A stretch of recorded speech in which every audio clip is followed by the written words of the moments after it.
Moi Girls High School, Eldoret. Kindly let's clap again for Moi Girls High School, Eldoret.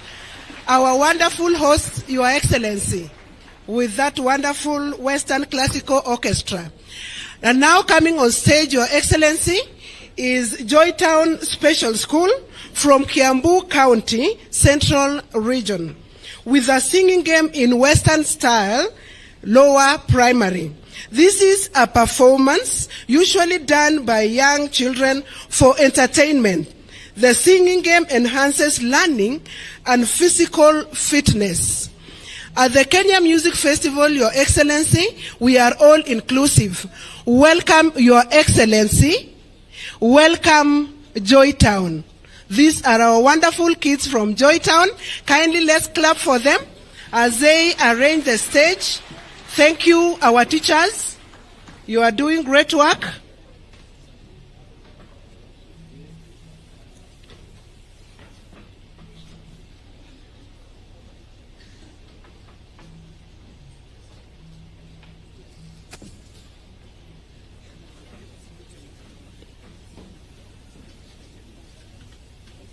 Thank you, Your Excellency, and welcome, Joytown.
Wow, that was so wonderful. Let's clap again for Joytown.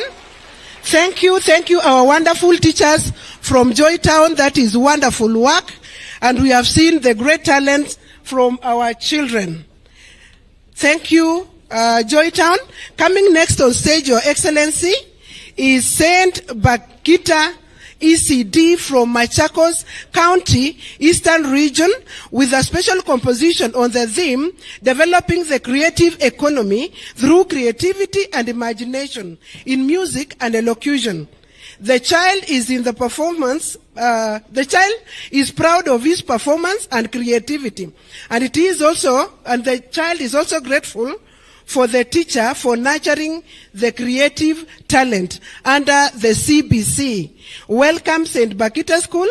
Welcome, Your Excellency.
Thank you, our small babies from St. Bakita. Let's clap for them once again. That was a wonderful performance. Thank you. And now, Your Excellency, allow me to bring the Kenya Navy Junior School from Mombasa County, Coast Region, with a Kasida, Islamic religious song for junior school. A song is done to praise the Prophet Muhammad during his journey from Mecca to Medina. Welcome, Your Excellency. Welcome, Kenya Navy Junior School.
haziwezi fanikika sifa.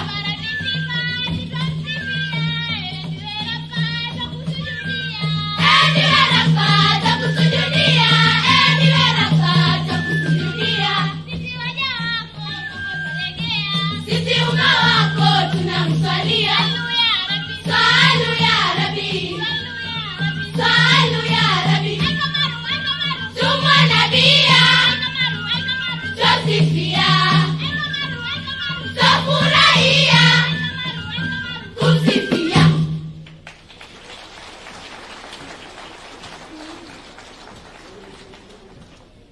Thank you, Kenya Navy Junior School from Mombasa County. Let's clap for them. That was a wonderful performance. Coming next on stage, Your Excellency, is our KICD staff choir from Nairobi County, Nairobi region, with an adaptation and arrangement of pop tunes and melodies of Africa gospel music, titled Mkono wa Bwana by Sabron singers. The song exalts God's hands, which enable mankind to achieve all their desires. Welcome, Your Excellency. Welcome, KICD.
Ona, ona, ona,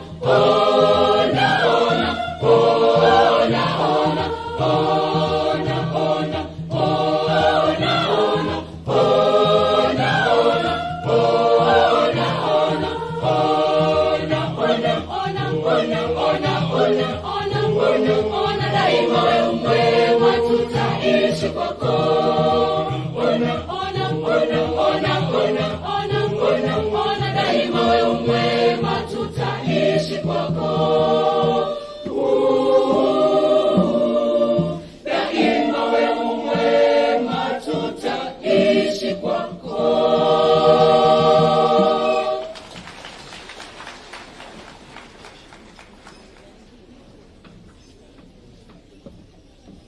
Thank you. Let's clap once again for KICD staff choir. That was a wonderful performance. Coming next on stage, Your Excellency, is PCEA Kagema from Kiambu County Central Region with a special composition on the theme Cultivating the Culture for Data Protection, courtesy of Office of Data Protection. This verse spells the importance of protecting data of minors and the general public. It is a right to have personal data protected. Welcome, PCEA Kagema. Welcome, Your Excellency. Our school principal has just issued a memo to the school fraternity. The 6-paragraph memo neatly start together, written in capital letters, in blocks. This memo is clean, crystal clean. This memo should be sung as a national anthem, school anthem. This memo should be read by all, teachers and students, patrons and matrons. This memo is a polite reminder for the need of privacy and safety of our data. Come, let's peruse this paragraph together. Come. Paragraph 1. So enlightening, educative, rules full of wisdom captures our minds, our hearts.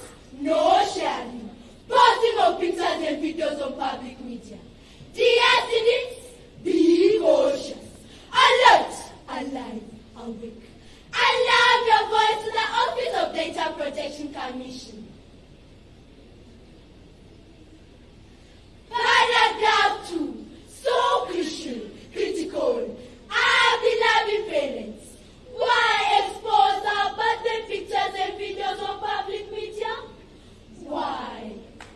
Why label my school uniform, school bag with my official name?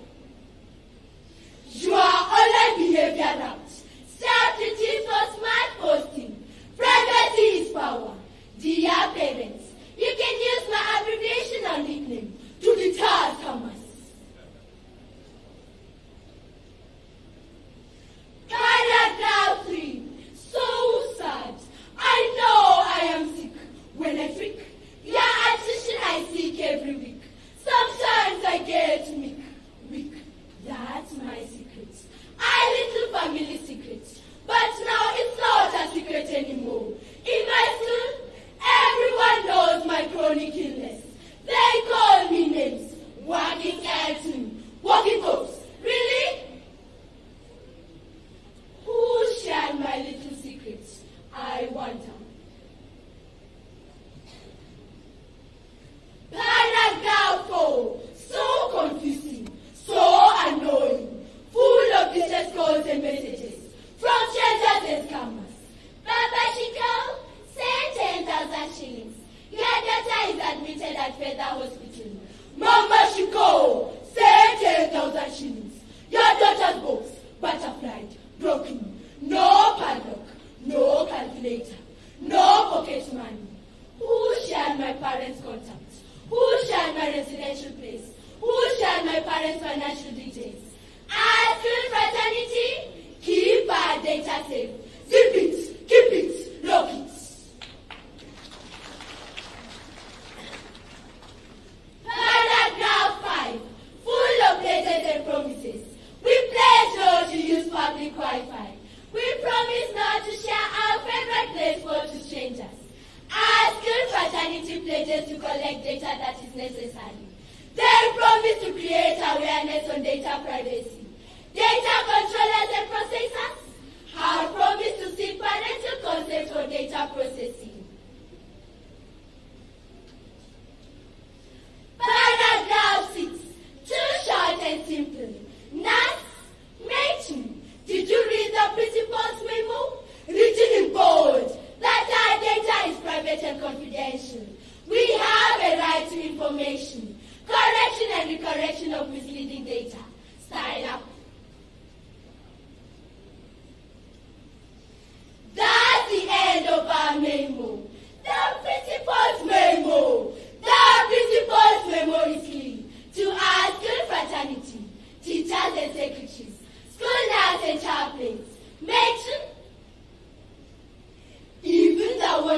standing at the gates. Be professional, be ethical, and data is personal.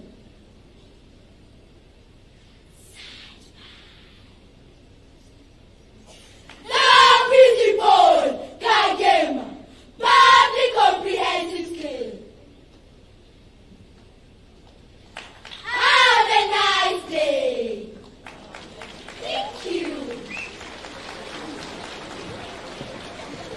Would you have a nice day? Have a nice day too, Kagema, our primary.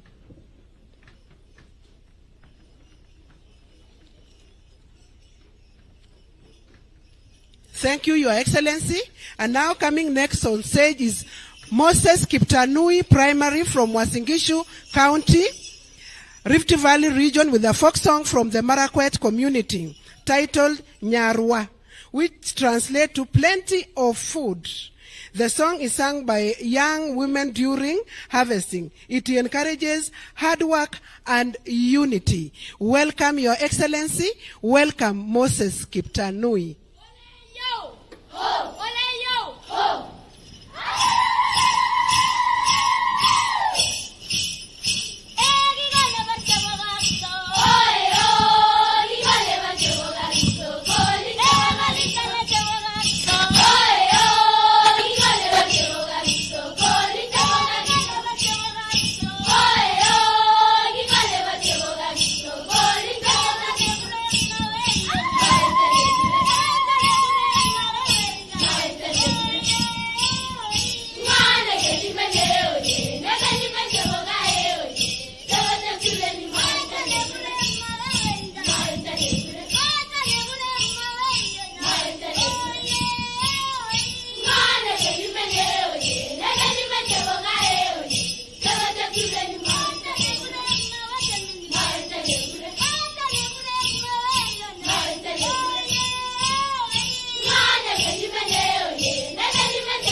Thank you, Moses Kiptanui. Let's clap for them once again.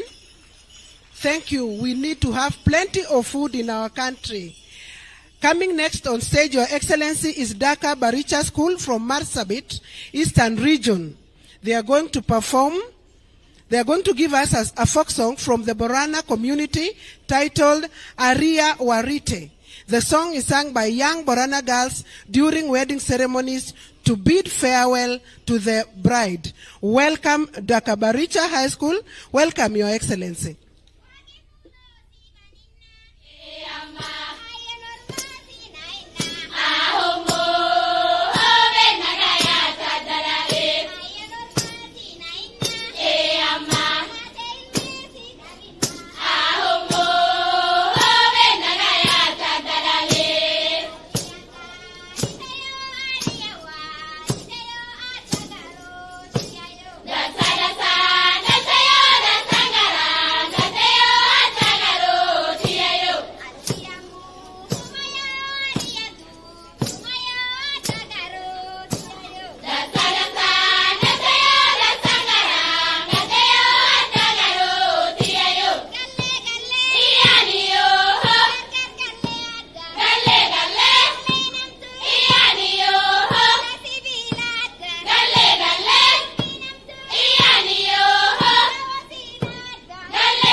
Someone saying wow, and it is actually wow.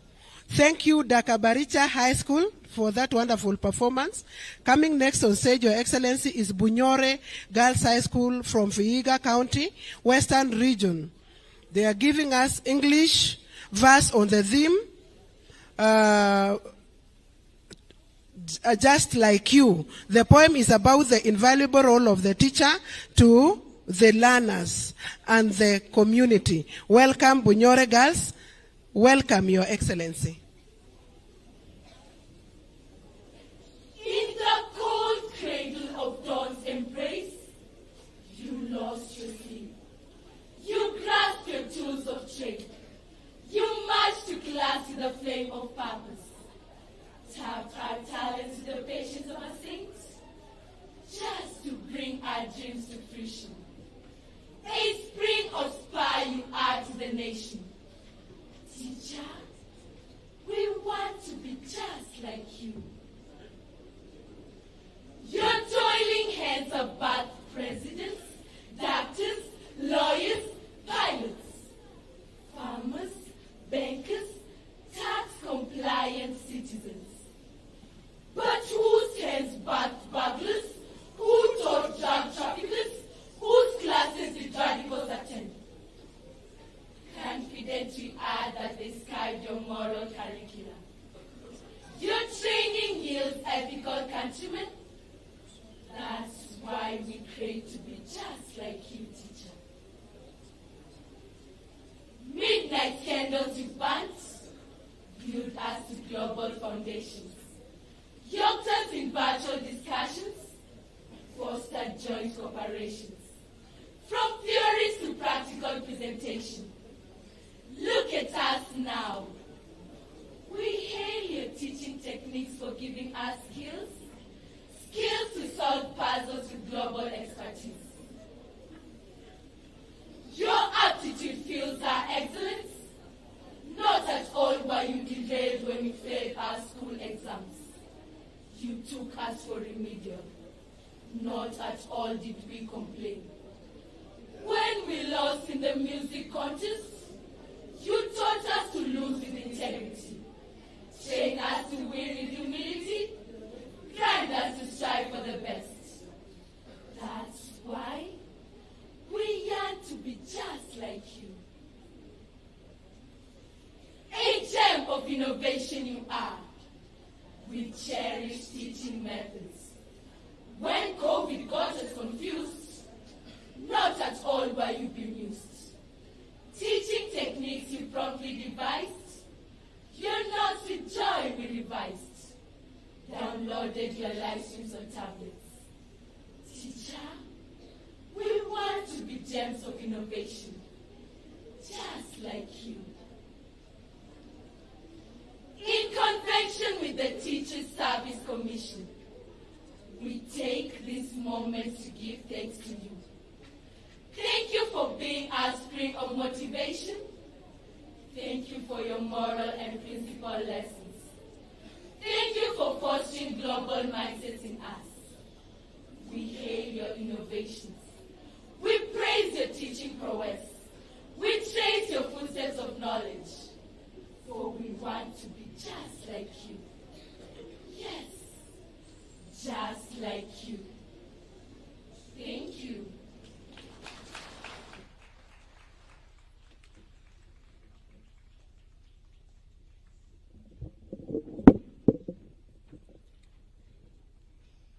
Tuwapigie makofi. That was Bunyore girls from Western region. Now, Your Excellency, sir, the next presentation is a folk song from the Somali community, a song performed by the Borana boys and girls during wedding ceremonies for entertainment. The performance is by Elwak DEB Junior School. Karibuni.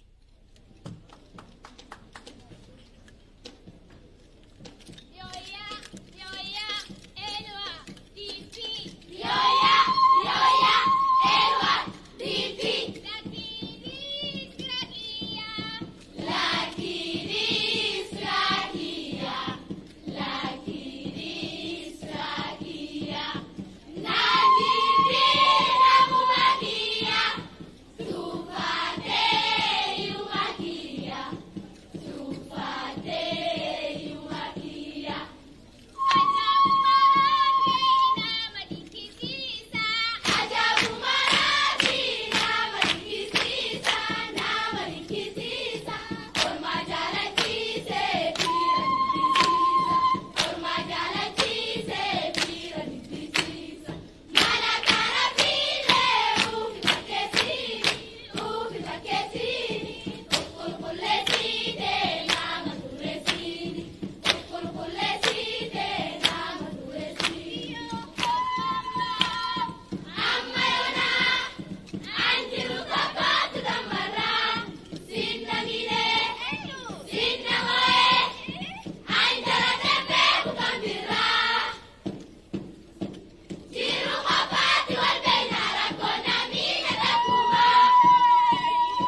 Excellency, let's appreciate Elwak DEB Junior School.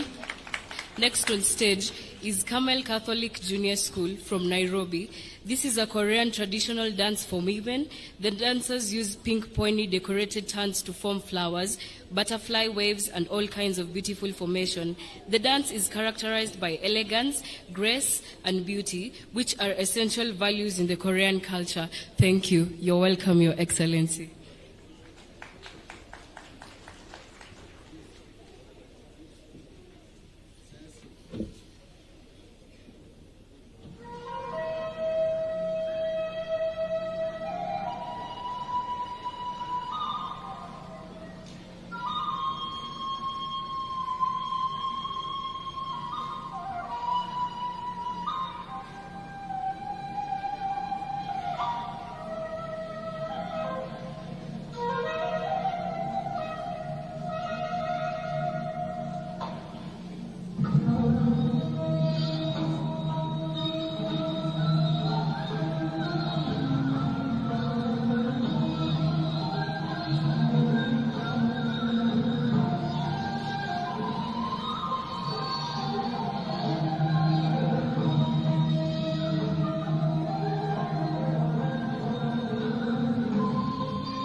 Let's appreciate the Kamel Catholic Junior School.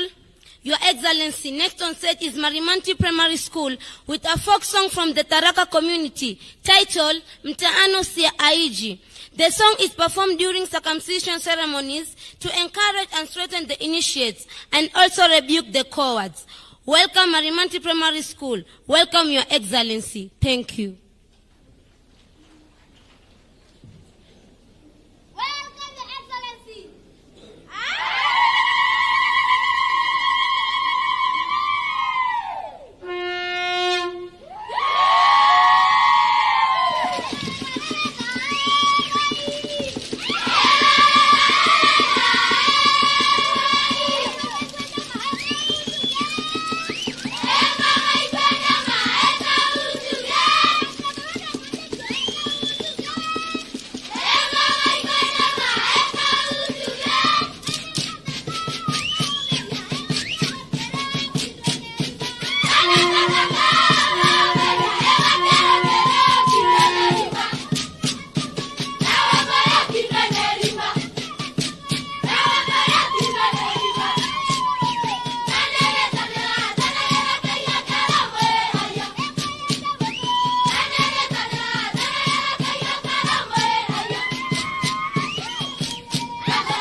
Wow, let's clap for them once again.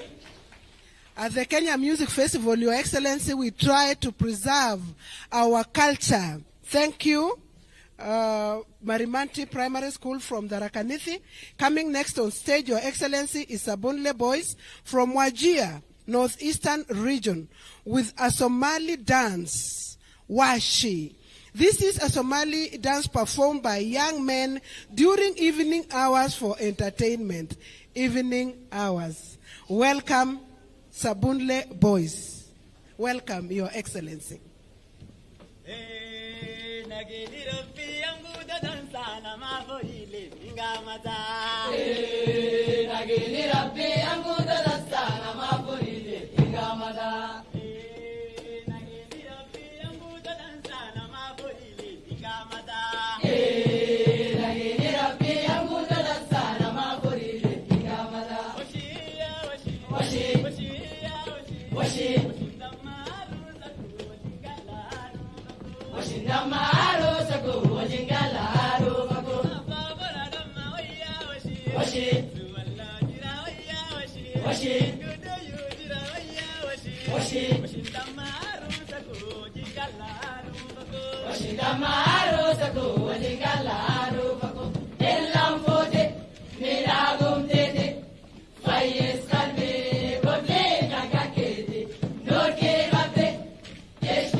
Sabun Boys from Wajir County with that wonderful song performed during the evening hours. Coming next on stage, Your Excellency, is Tenw Boarding Primary School from Bomet County, Rift Valley region, with a choral chant in KICD's language, a chant that speaks against the illicit brew. These girls are telling the public that they are saying no to drug abuse and illicit brew. Welcome, Tenw Boarding. Welcome, Your Excellency. Bring on the TLDL, Tenw Boarding.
Let's appreciate them, Your Excellency.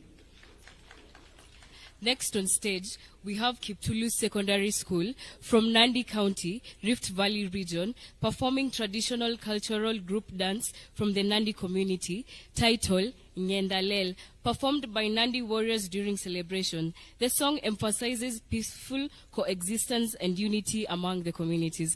Thank you. Enjoy, Your Excellency. Oh!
Excellency is Shambera National Polytechnic from Kakamega in Western with a traditional cultural group dance from the Luya community titled Kamabeka.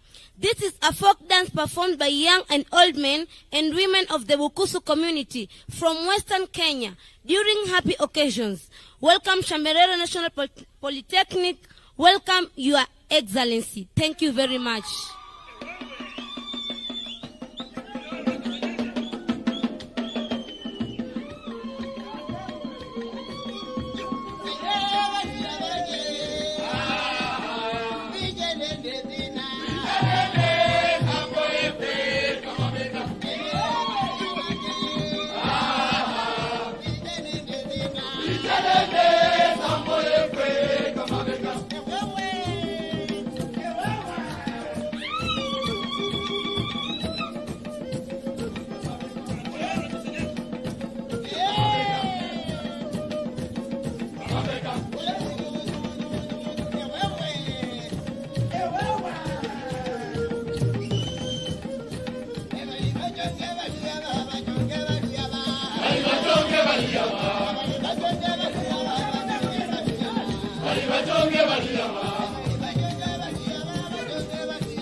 tuwapigie makofi.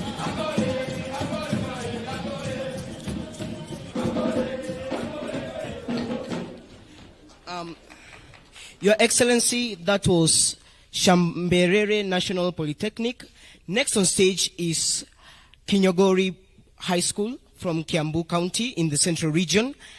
They are performing a folk song from the Kikuyu community. This dance is performed by Kikuyu elders during happy occasions. Welcome.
Hey,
Newegamono. Coming next on stage, Your Excellency, is Jaramogi Oginga University of Science and Technology from Siaya County, Nyanza region, with own choice of sacred music. Sooner Will Be Done, an African-American song. The song provides hope to humanity that we shall all be home with God when we are all done with the troubles of this world. Welcome, Joust. Welcome, Your Excellency.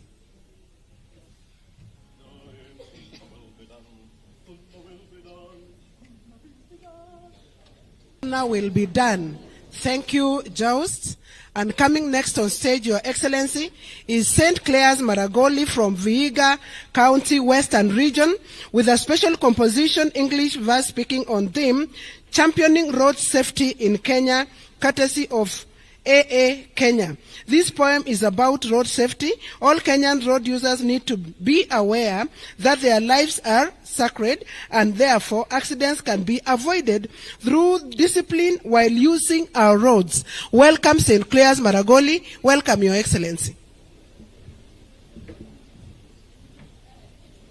The new sheriff on the road by Lusamu Hajai. Enjoy our presentation. Hello, ladies and gentlemen.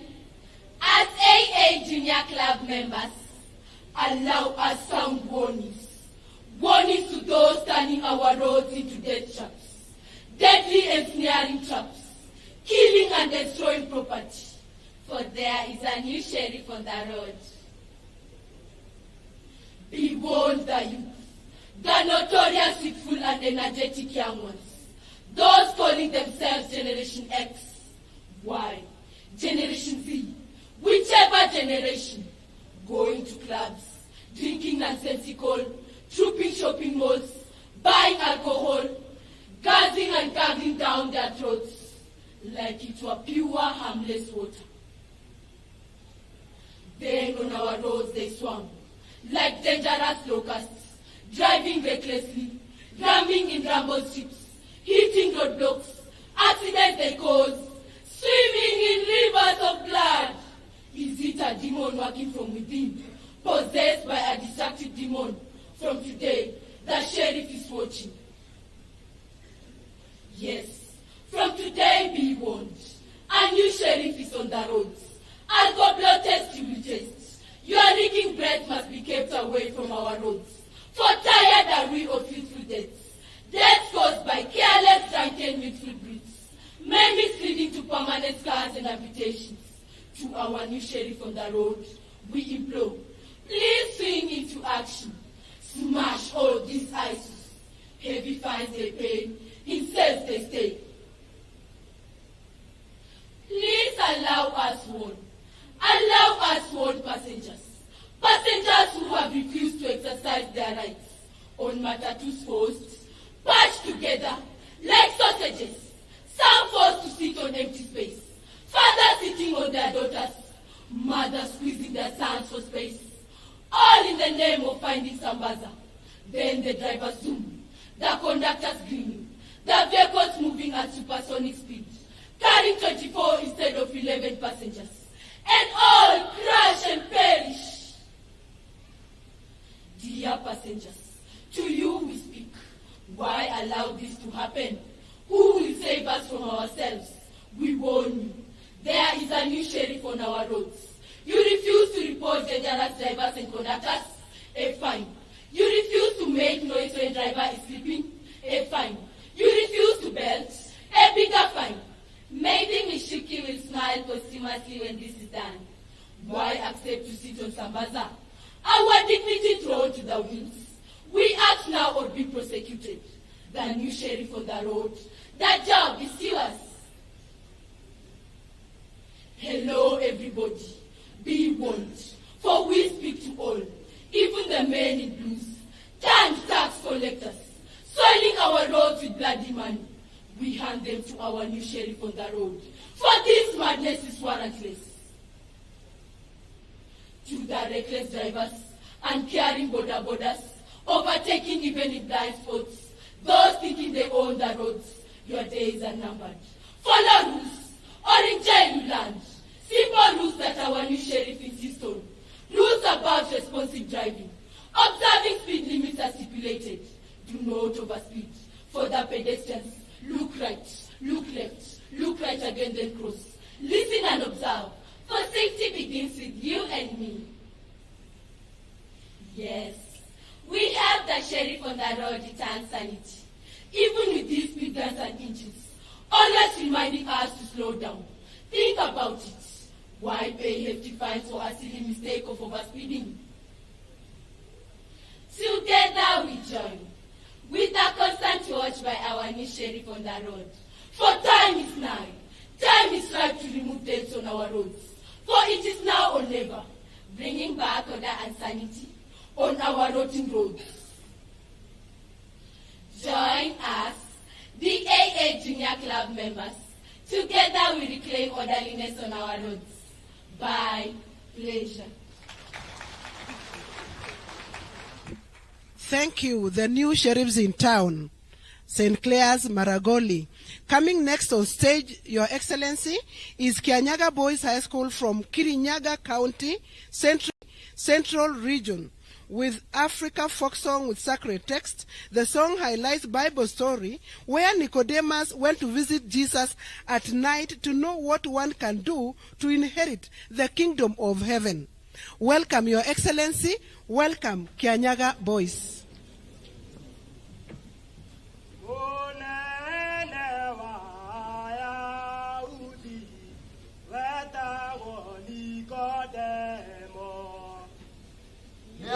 Yakorire Jesu tukwake mwe arabi mawe komaria we kaga nemo na nitie kuna umete igoro kwa Ngai na inya igoro ryaku koigwa tete swamwerire nagino ciarorege Nikodemo akema kakemo yarabi Yesoka jadaya maitulege la jarorege Nikodemo oda makiwaga inekwenyi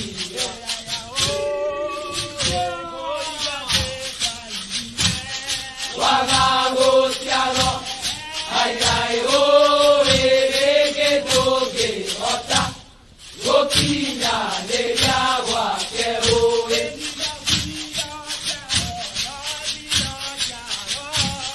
Namana roho Ayai o Nikodemo nehau Amana roho haeho Elisoda biena gakame Ya Jesu tunerie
That was a wonderful performance. Let's appreciate them.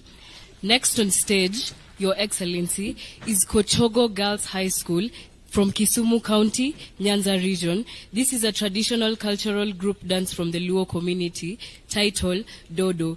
This is a Luo cultural dance that is performed by married women during merrymaking occasions. It is performed with peacock movements that are slow, graceful, and with pride. Welcome.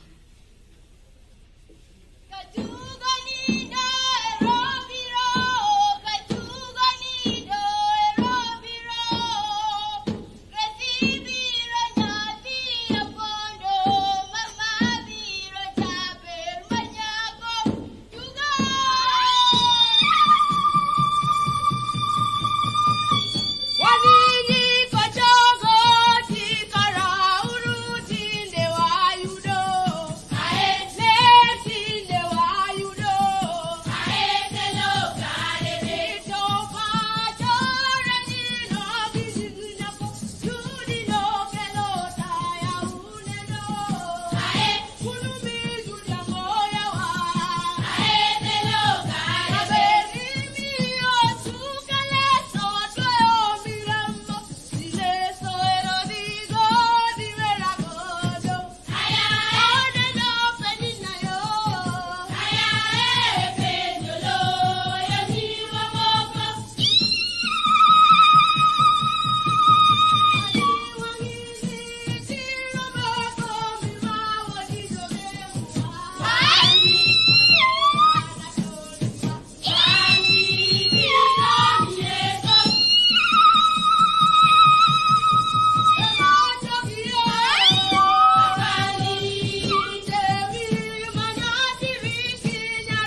Thank you very much, Kochogo Girls High School.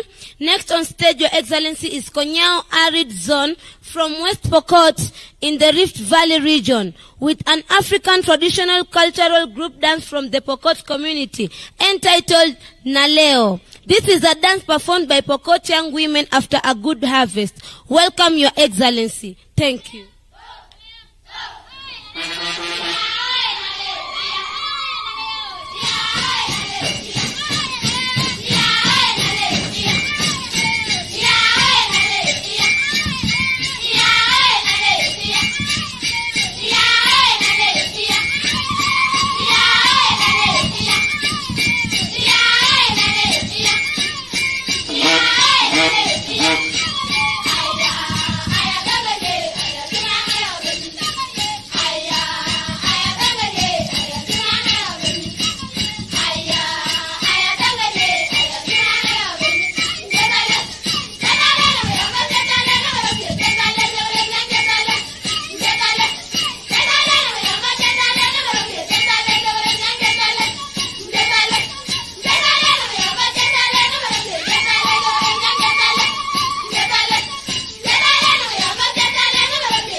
Tuwapigie makofi.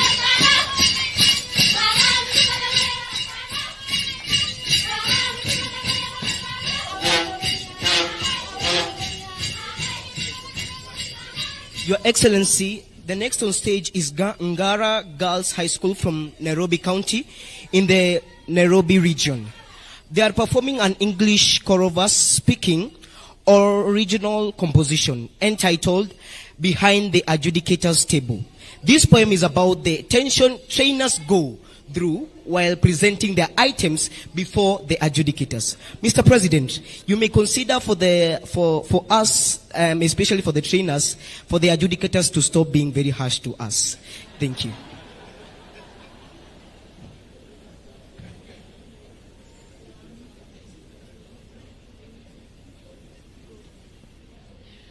Behind the adjudicators team, there is a performance. Performer is our trainer. Msanii, our trainer, has pressure. Pressure of winning. He wants to win. Rumor has it. His competitors already performed. Msanii is sweating profusely. Behind the adjudicators team, his panic has started. Parting with anxiety. Msanii is stressed. Behind the adjudicators team, there is an item. Look, like a choir conductor dressed in a tuxedo. Who is adjudicated? Msanii visited an Italian ocean. In Mark and Spencer suits. He suits to win. He hardly dresses like this. Behind the adjudicators team, there is an item. Painting images of win-win. Dear audience, winning is not easy. Anybody can lose, but losers don't care. As long as they participate, who cares? Not even their trainer. All they say, we are comrades facing on a road of perfection. Our trainer has pressure.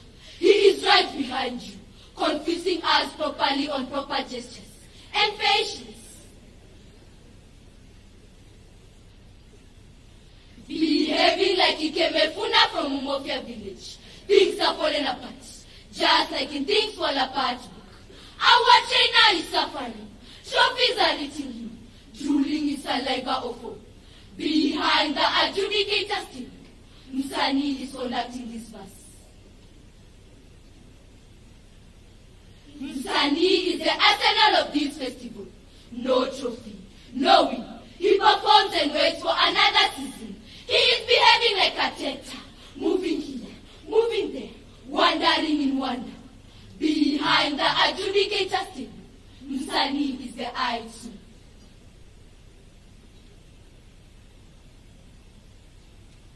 Last time Msanii won was 10 years ago. He is used to Butere. In lower primary was I, perhaps performing a singing game. Behind the adjudicator's team, Msanii is the item.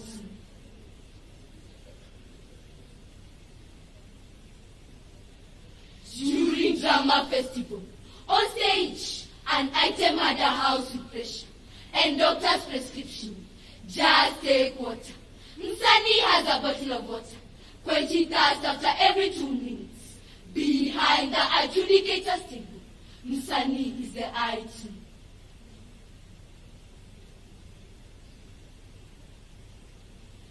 Where is the position of the child? When Msanii thinks about himself, he is eyeing for a promotion, using a child as a billboard to advertise his dream. He is chasing for merits, through merit certificates, gala performance, and stage concert in his tuxedo. Behind the adjudicator's table, Msanii is the item.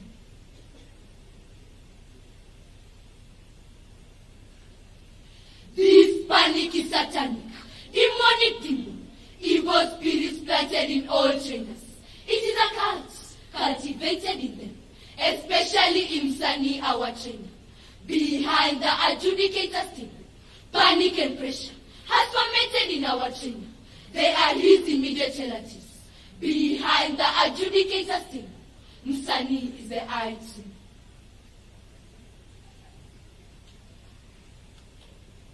Now, to our trainer Msanii, please calm down.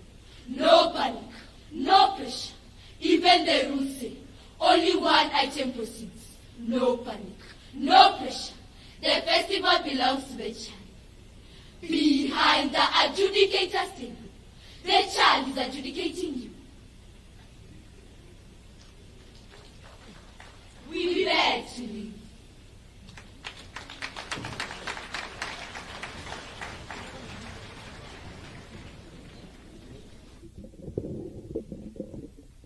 Thank you, Gara girls. Behind the adjudicators table, there is an item. Coming next on stage, Your Excellency, is Migori Boys High School from Migori County, Nyanza region, with a folk song from the Luo community, Atise Rosa. This is a song about a young lady who ran away from her matrimonial home due to domestic violence. And now the husband has realized his mistake and wants Rosa to come back home. I hope after this performance, Rosa will come back home. Welcome, Migori Boys. Welcome, Your Excellency.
ewe chino nega, ara pudo katina, kenge.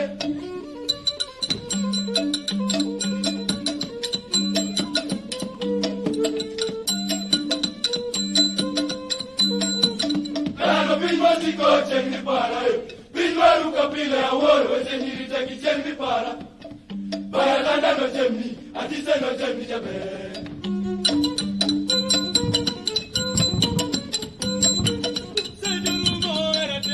Atise, atise, atise.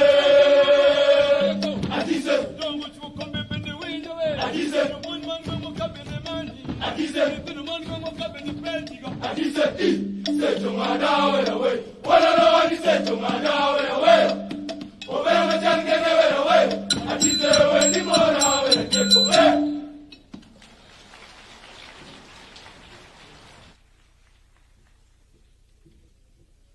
Jaber Rosa should come back. Coming next on stage, Your Excellency, is Sende Boys High School from Vihiga County, Western Region, performing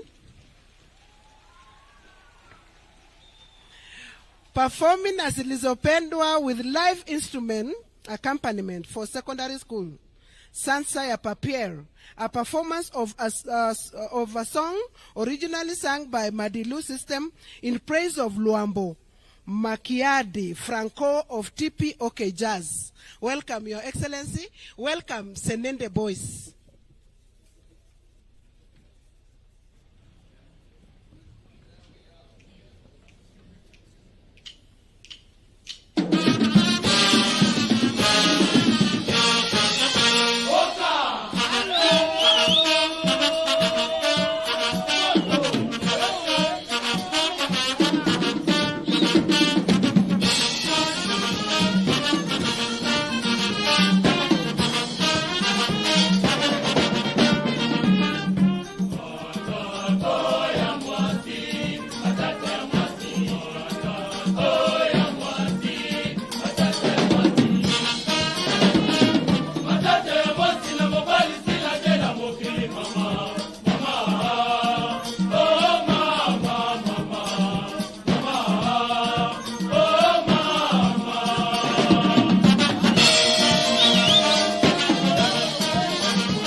What a wonderful performance from Sende High School. Let's appreciate them. Next on stage, we have Kayati High School from Kwale County, Coast Region, performing a traditional cultural group dance from the Mijikenda community. This dance is usually performed by young men and women to celebrate happy occasions such as childbirth and harvesting. You're welcome, Your Excellency.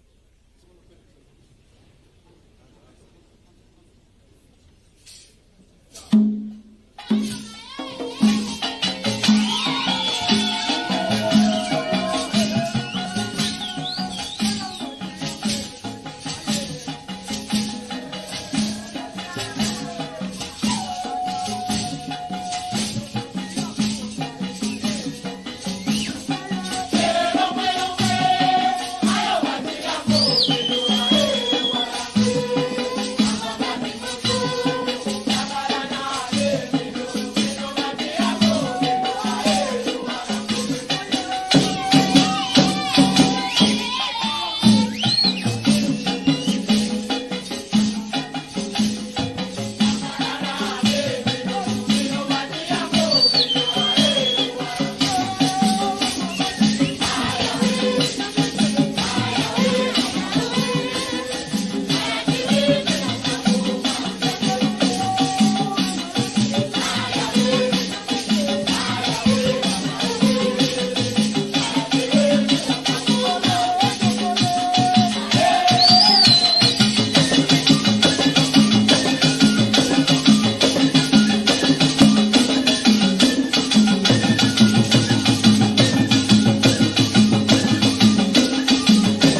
Let's appreciate them once more. So, Our Excellency, next on stage we have Kakuma Mixed School from Turkana County in the Rift Valley region. They are performing a folk song from the Turkana community entitled Ekisil. This is a song performed during peace meetings. It encourages communities to engage in activities that change their lives positively, like today's activity. Enjoy.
Wapige makofi.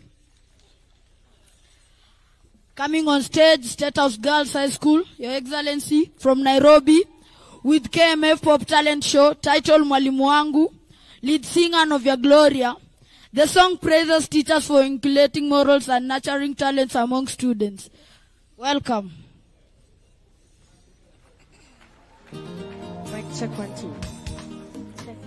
Mwalimu ni shujaa. Najivunia mwalimu wangu, namthamini mwalimu wangu, nafurahia mwalimu wangu, ni shujaa mwalimu wangu, ni shujaa vyema. Mwalimu wangu menielimisha. Mwalimu wangu ni baraka kwangu. Mwalimu wangu ni shujaa wangu. Daima ni shujaa wangu.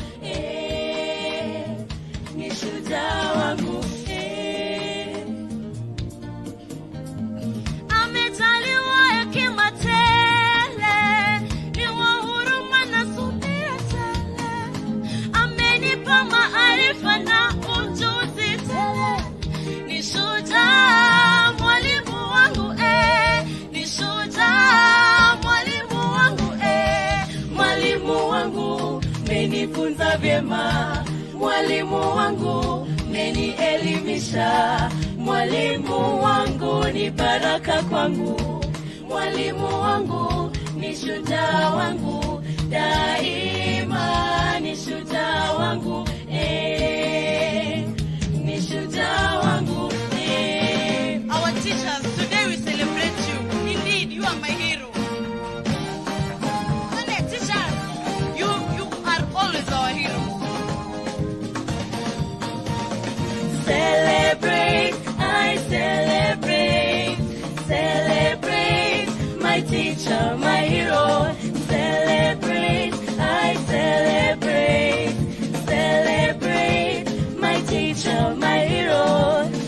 Oh yeah. Mwalimu wangu umenifundisha nidhamu. Mwalimu wangu umenifundisha heshima. Na hivi leo niko na hekima. Shangilia. Celebrate, I celebrate.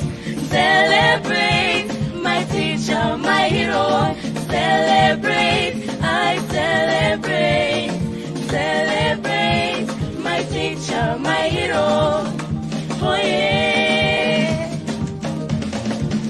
Juhudi zako zinaonekana kokote, na kazi yako inanifaidi vilivyo. Na hivi leo niko na elimu. Shangilia. Celebrate, I celebrate. Celebrate my teacher, my hero. Celebrate, I celebrate. Celebrate my teacher, my hero. Oh yeah. Oh yeah. Oh yeah. Oh yeah. Oh yeah. Celebrate, I celebrate. Celebrate my teacher, my hero. Celebrate, I celebrate. Celebrate my teacher, my hero. Oh yeah, my teacher, my hero. Oh yeah.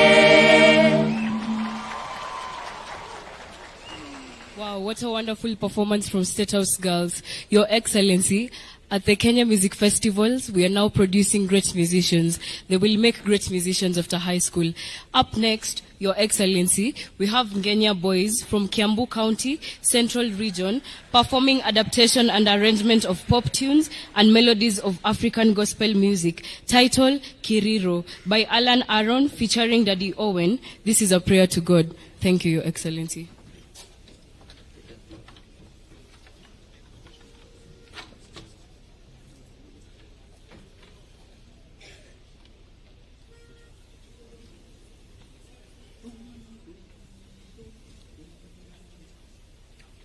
Dum dum dum dum dum dum dum dum dum dum dum dum dum dum dum dum dum dum dum dum que quien le quiere lo suena kyo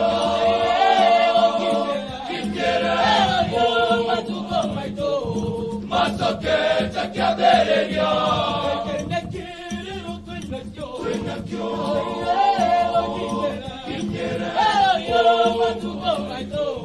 Masoketa Kaberia.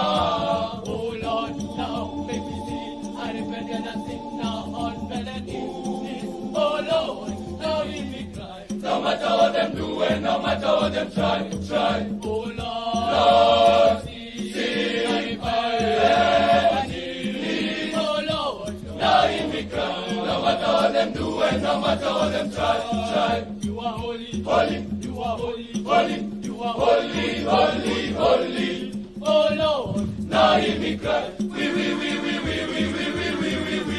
Neke, Twenakyo. Yo, matuko maito. Masoketa Kaberia. Neke, Twenakyo.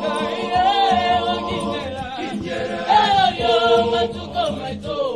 Masoketa Kaberia. Unyo kwa unyo. Kanyaga kwa kanyaga. Mnasonga mbali na yeye. Hamjali matendo yenu ya mudhi. Hamjali Mungu wenu. Mbona kumsahaona maishani mwenyu. Pendo ulokuwa wa kwanza. Na kiapo mlichokula nyinyi. Na kiapo mlichokula nyinyi. Maovu yenu, mawazo yenu. Na wasihi mgeuze sasa. Na wasi kwa Mungu Baba. Neke, Twenakyo. Matuko maito. Masoketa Kaberia. Neke, Twenakyo. Matuko maito. Masoketa Kaberia. Masoketa Kaberia. Masoketa Kaberia. Masoketa Kaberia. Masoketa Kaberia. Masoketa Kaberia. Masoketa Kaberia. Masoketa Kaberia. Masoketa Kaberia. Moderuta no emoira. Amarira nere. Vitoroya nilebe. Eredo de merire. Moderuta no emoira.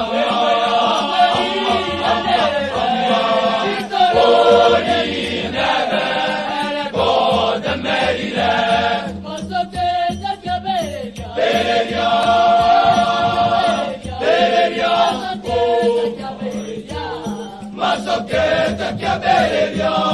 Masoketa Kaberia.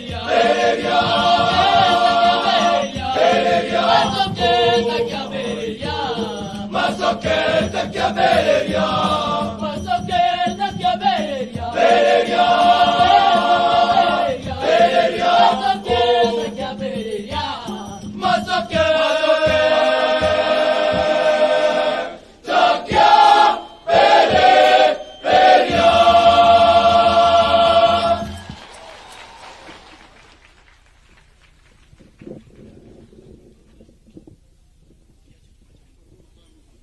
Thank you. Let's clap for them once again.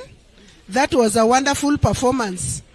Coming next on stage, Your Excellency, is Kenyatta University from Nairobi region, Nairobi County, with an adaptation and arrangement of secular pop tunes and melodies, Zinazo Vuma, from Kenya. We are going to have Mbe Mugasi, a popular Bukusu wedding song. Mbe Mugasi Wangoyo. Welcome, Your Excellency. Welcome, Kenyatta University.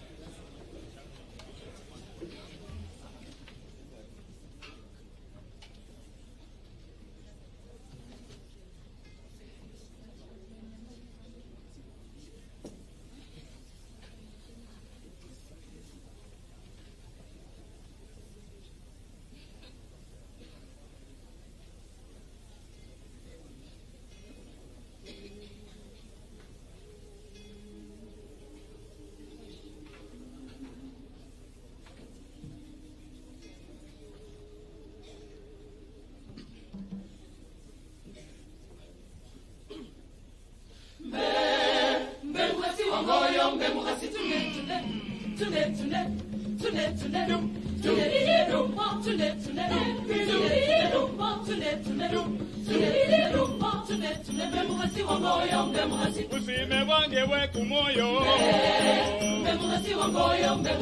Sweetie we kumoyo kwange. Mai we babana wange. Itaishi naye ni mwenze. Yes, we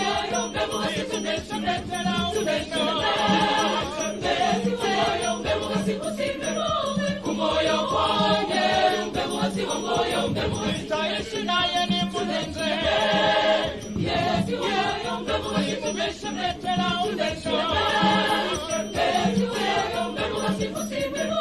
kumoyo kwange.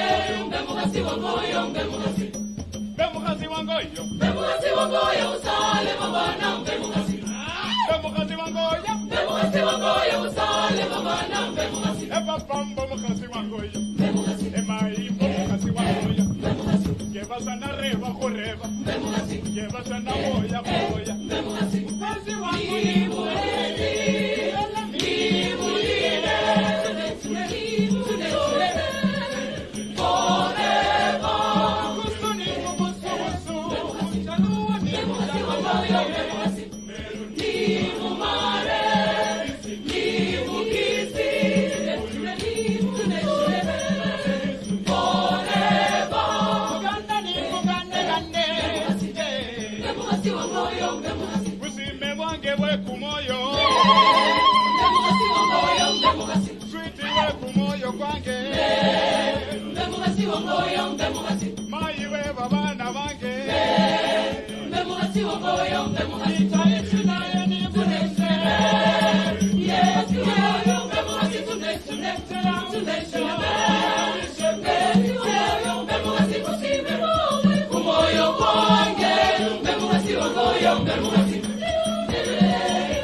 Wow. Let's clap for them once again. Kenyatta University with Mbemugasi. Thank you, Kenyatta University. Coming next on stage, Your Excellency, is Olulunga Boys High School from Narok County, Rift Valley region, with a traditional cultural group dance from the Maasai community. This is a Maasai cultural group performed by young Maasai Morans to celebrate their success brought about by plenty of milk and increase in livestock. Welcome, Your Excellency. Welcome, Olulunga Boys.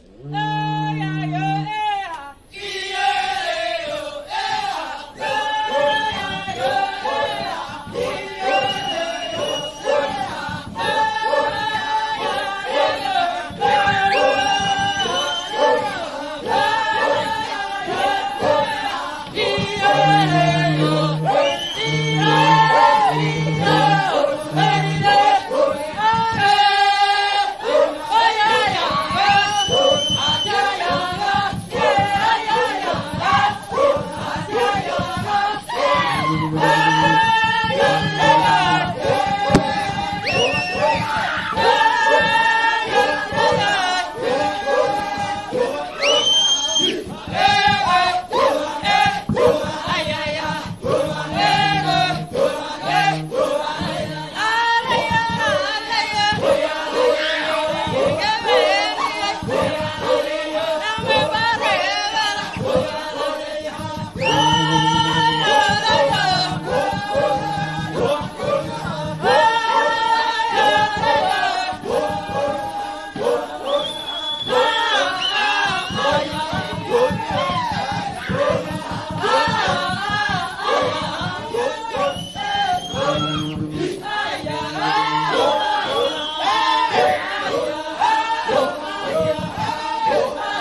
Come on, let's appreciate all the performers. Let's give them a wonderful, wonderful round of applause. Your Excellency, sir, that brings us to the end of the performances for this particular cultural festival. Why don't we put our hands together one more time just to appreciate all the students, all the teachers, all the trainers, all the work that has gone behind this preparation. Your Excellency, sir, at this point, allow us now to transition to a few speeches, a few comments, and the first person to give their remarks, I'll invite the chairman of the Kenya Music Festival, Professor Frederick B.J.A. Ngala, to make some brief remarks. Why don't we put our hands together as we welcome the chairman of the Kenya Music Festival. Karibu.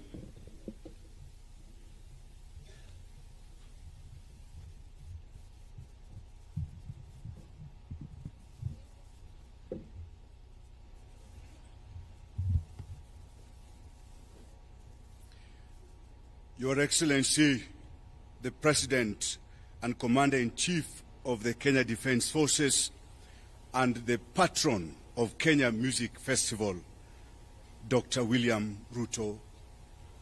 Your Excellency, the First Lady of the Republic of Kenya, Mama Rachel Ruto. Your Excellency, the Deputy President, Honorable Rigathi Gachagua. Your Excellency, the spouse of the Deputy President, Pastor Dr. Dorcas Rigathi, the Cabinet Secretary, the Governor, other Cabinet Secretaries here, allow me to ride on the protocols already established, Your Excellency, sir. Your Excellency, the President, between 3rd and 14th of August 2024, our children mounted serious stage performance in dance, elocution, and music. The standard of music festival during this year was recorded as an all-time high. The festival theme, Your Excellency, was talent development for growth of the creative economy. This theme is in line with the bottom-up economic transformation agenda that considers creative industries a significant contributor to the national gross domestic product. This theme is also aligned, Your Excellency, sir, to the competency-based education that considers music festival as a platform for displaying talent, which is further aligned to the sports, science, and creative arts pathway enshrined in the basic education curriculum framework. Your Excellency, sir, to do this, we worked together with the National Executive Committee. Allow me, Your Excellency, to request them just rise. The National Executive Committee, please appreciate that. Thank you. Together with the National Executive Committee, we had a total of about 50 adjudicators in all the areas of music, dance, and elocution. May I also request the adjudicators to rise from wherever they are. Thank you so much. In the interest of time, Your Excellency, I would like just to mention that during this time, we had a total of slightly over 145,000 students participate in this festival from all the regions, the 8 regions, 47 countries. It is interesting to note that during this time, we used a total of 3,200 buses, and there was a marked increase in the participation of the university students, Your Excellency, from 6 last year to 15 this year, Your Excellency. This festival was largely successful because of good guidance from the ministry, and in particular I would like to mention Dr. Belio Kipsang, the PS Basic Education, Your Excellency, sir, together with the Director General and also the Director in charge of Field Coordination and Co-Curricular Activities. We had excellent adjudication work, devoid of any form of malpractice during this time, Your Excellency. And all the teams who are brought to you, we assure you, they actually won genuinely fair game, Your Excellency. There was good leadership on the part of the National Executive Committee, and I want to mention specifically the contribution of Madame Janet Langat, who is just behind me here. This lady works very hard. Just allow me, sir. Thank you, Madam Janet. Thank you. Your Excellency, excellent security services was provided under the guidance of the Governor of Uasin Gishu County and the National Security System. Your Excellency, our children were fed on sumptuous meals and they were given proper accommodation in 39 schools within and around Uasin Gishu County. Allow me, very briefly, Your Excellency, to articulate just a few things to do with the vision of the current National Executive Committee. Number one, given that Kenya Music Festival is the largest cultural festival south of Sahara and north of Limpopo, Your Excellency, where we present numerous folk songs and folk dances, such as has never been seen before in the world. We would like to transform later, God giving us life, strength, and everything, to transform this to be the biggest cultural tourism center, so that every August, the whole world troops to Kenya to literally see what our children are doing, Your Excellency. This will generate enough money for us to run the festival, boost the local economy, and also generally raise the income levels of our people. Number two, Your Excellency, we wish to internationalize this festival. During this time, we had our friends from the United States of America and specifically University of Florida. In internationalizing this festival, Your Excellency, we are likely to learn from our brothers, and they are also likely to learn from us.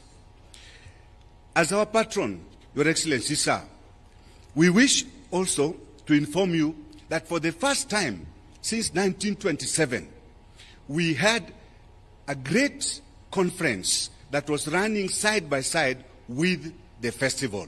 This enabled us to look at the various things that we practice in music, dance, and elocution. Your Excellency, for the first time again, we had an exhibition of traditional music instruments. And our learners from all parts of the country, all the way from Garissa, Mandera, to this other side, to Lokichogo, everywhere, were able to learn about and even see practically the specific music instruments that they only learn or see in the textbooks. Your Excellency, this time round, we are continuing with the monetization of works of artistic expression. This directive came from you and was given to Kenya Music Festival and Kenya Institute of Curriculum Development. This process is going, Your Excellency, and we are glad that KICD is working with us to ensure that we monetize this. This will assist us, Your Excellency, to contribute towards the growth of the creative economy. A few more, Your Excellency. The proportion of music that is presented in this Kenya Music Festival, I'm talking specifically about African music, has been retained at an all-time high. Sir, we are saying that we are moving away, slowly by slowly, from emphasizing on Western music. We are trying to emphasize on African music, because then it is this African music that we can monetize, Your Excellency. This time round, Your Excellency, there were very many students who participated, students with special needs. You saw some of them here, Your Excellency. And we are encouraging this in the name of practicing and implementing the policy of inclusive education. Allow me, sir, as I wind up, to note that we had very, very important partners who assisted us to manage and run the festival effectively. First and foremost, the Sports, Arts and Social Development Fund, and I believe they are here with us. Your Excellency, sir, the Equity Group that also contributed quite a bit for the first time in this festival, and they have pledged further support for the festival. the Kenya Institute of Curriculum Development, and I note that the CEO is also with us, Your Excellency, and they supported us mightily, together with others, like the German Embassy and others, Your Excellency. This festival is good for the child. The child benefits every day. They learn from each other. We learn from teachers. We learn from adjudicators. Your Excellency, I want to pass gratitude to the PS who is in charge of this whole area, the Director General, the Director in charge of this, the Governor himself, and very important to us, His Excellency, the President of the Republic of Kenya, who is the patron of this festival. This I would like to mention because, sincerely, he is with us. He has found time to be with us today. He is supporting us. He is an astute leader, an excellent leader, promoter of arts. Your Excellency, sisi tunasema shukrani sana. I thank you most profusely, finally, for advising and leading us well. Like today, you have patiently listened to us. May God himself bless you abundantly. Thank you, sir.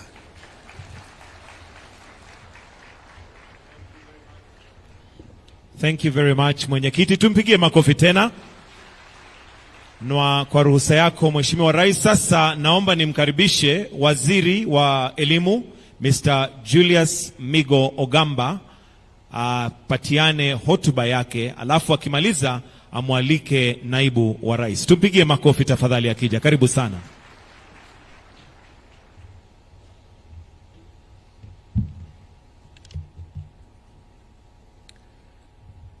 Your Excellency, the President of the Republic of Kenya, Dr. William Ruto, Your Excellency, the Deputy President, Honorable Rigathi Gachagua, Your Excellency, the First Lady, Mama Rachel Ruto, Your Excellency, the Second Lady, Pastor Dorcas Rigathi, the Governor, Honorable Jonathan B., the Chairman of this music festival, senior government officials, teachers here present, honorable members of Parliament, distinguished ladies and gentlemen. Your Excellency, this 96th Music Festival, themed Talent Development for Growth of the Creative Economy, was largely funded by the Sports Fund that is under the Ministry of Youth Affairs, Creative Economy and Sports. Your Excellency, with your permission, please allow me to welcome my colleague, the CS Minister for Youth Affairs, Creative Economy and Sports, to make his remarks before I make mine. Thank you. Welcome.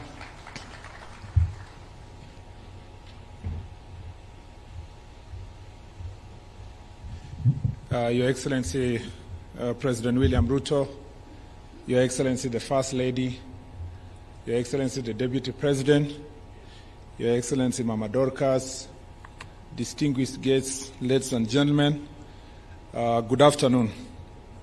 This afternoon, we are very privileged to be here as the Ministry of Youth, Creative Economy and Sports, being an integral partner of this very important music festival. Your Excellency, the theme of this festival goes together with our pursuit for creative economy, organizing creative economy for purpose of monetization and what we promise the people of Kenya for pesa mfukoni. Your Excellency, what we saw here makes me extremely happy and takes me back, my memories back to my high school days when I participated in such an event. And Your Excellency, it really imprints in your mind and it develops young people.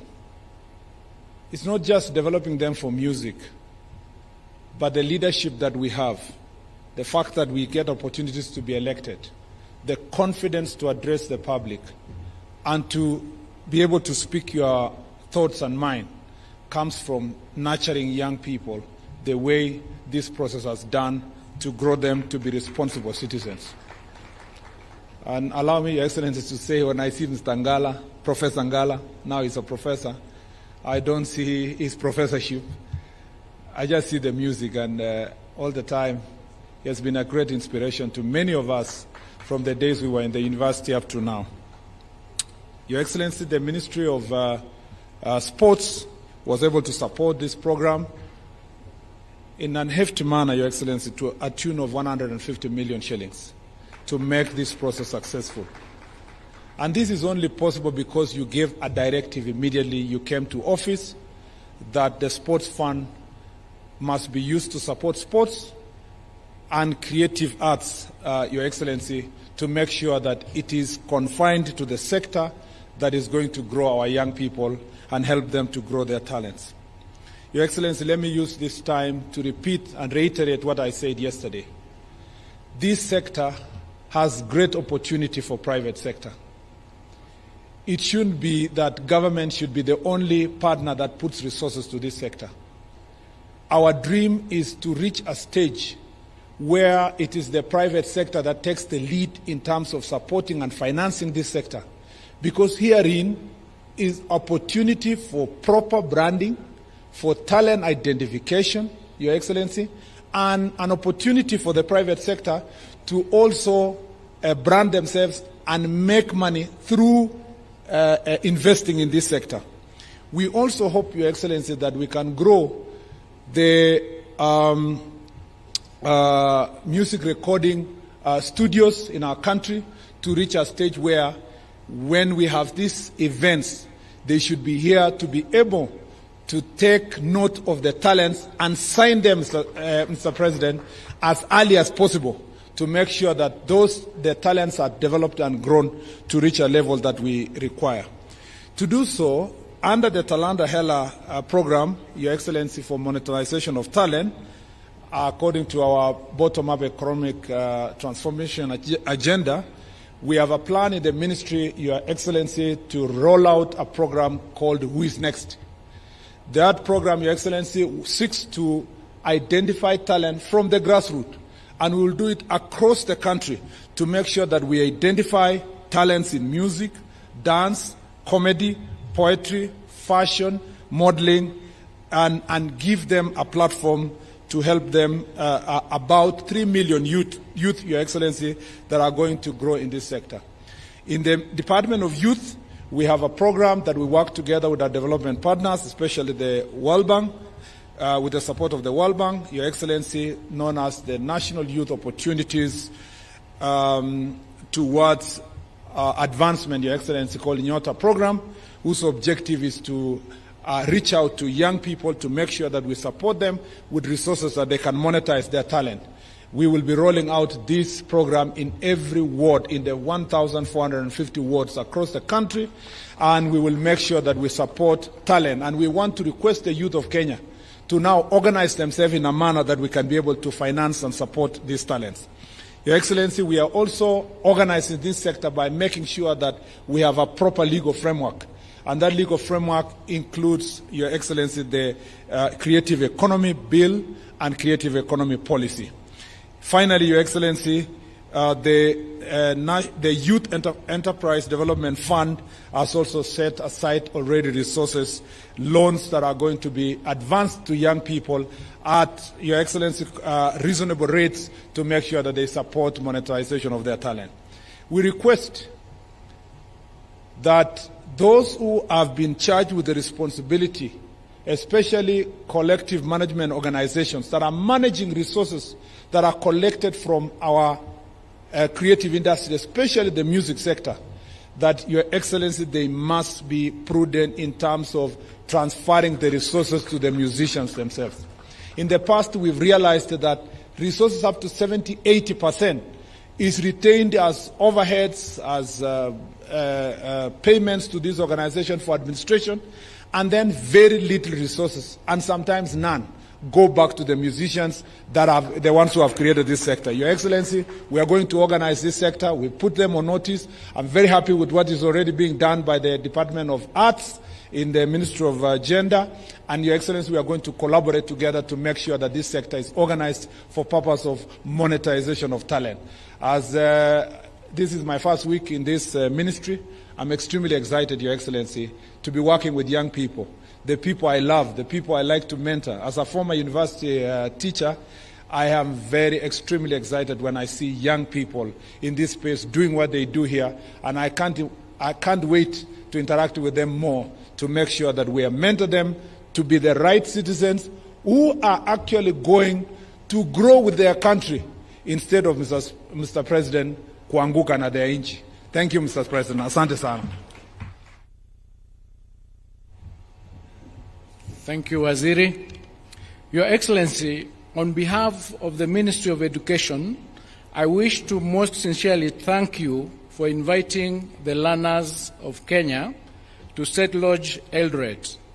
This is a memorable event that shall forever be engraved in the minds of these learners.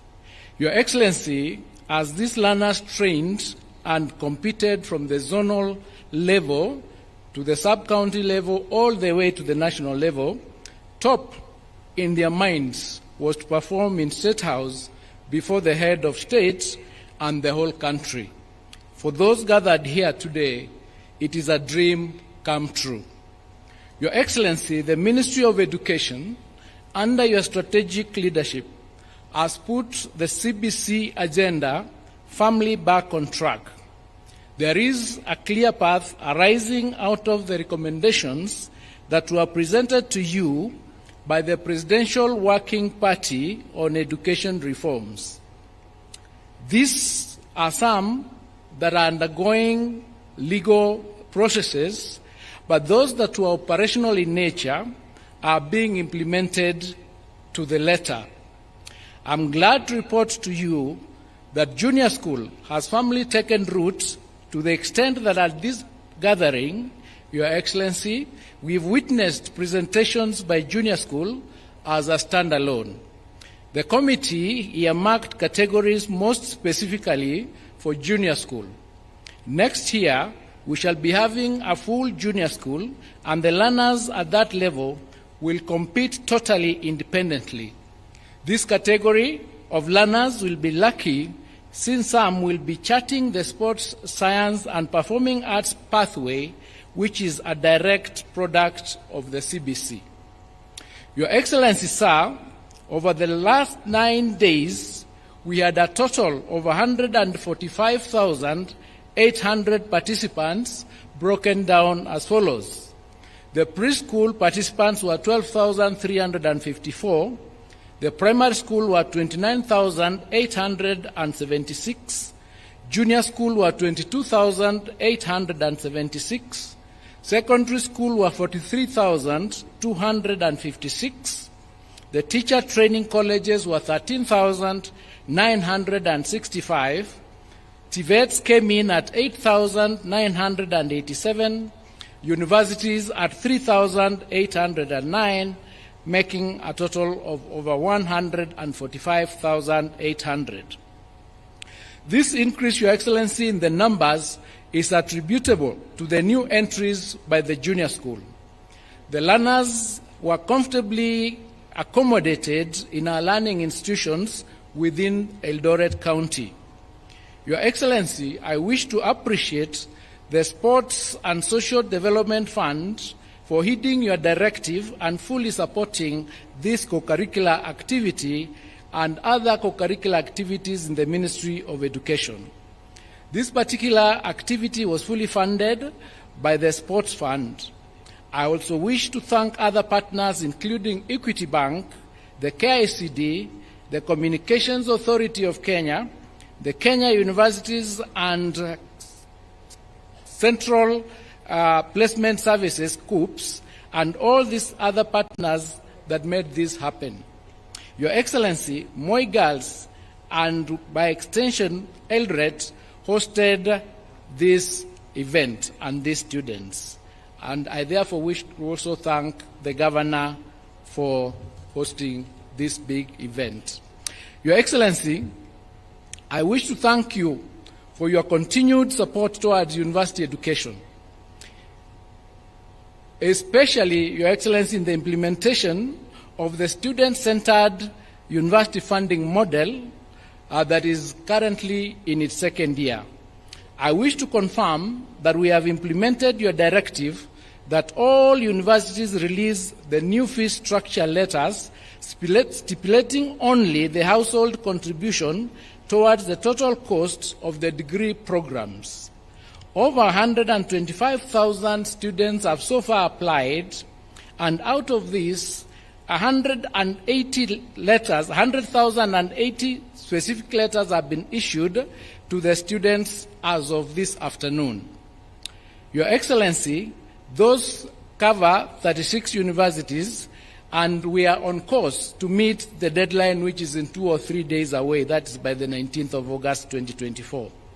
Your Excellency, those who may have challenges with the band that they've been placed in has been provided a portal where they can put in their appeal, and our teams will deal with those concerns and respond to them as appropriate. Your Excellency, I take this opportunity now to congratulate all the performers and the winners, and also the people of Eldoret for gaining the city status yesterday.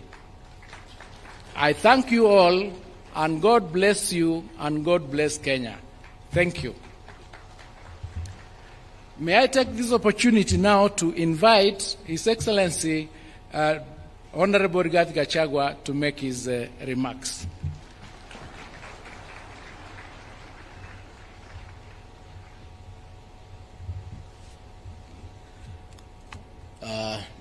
Your Excellency, Dr. William Ruto, President of the Republic of Kenya and Commander-in-Chief of our Defense Forces, Your Excellency, the First Lady, Mama Rachel Ruto, the Cabinet Secretary is present, Principal Secretary is present, the Governor of Uasin Gishu County, Jonathan B., the Senator of this great county, Senator Mandago, Members of Parliament, organizers of this Winner State Concert, an entire music festival, adjudicators, composers, script writers,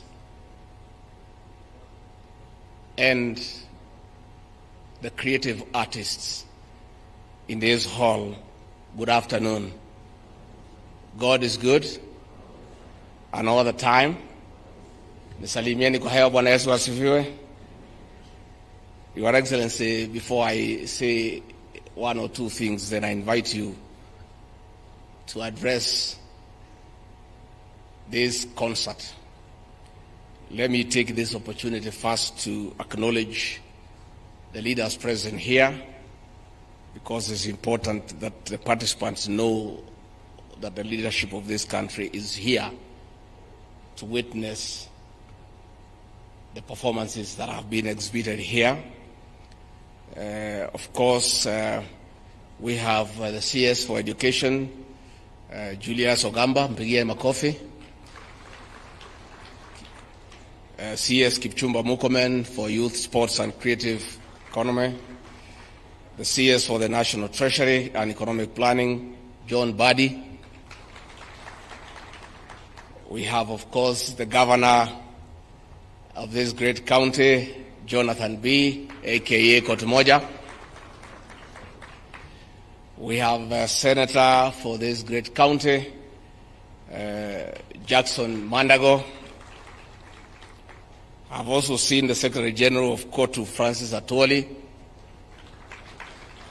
I saw him smiling when the Gaya Boys were performing on Zilizopendwa.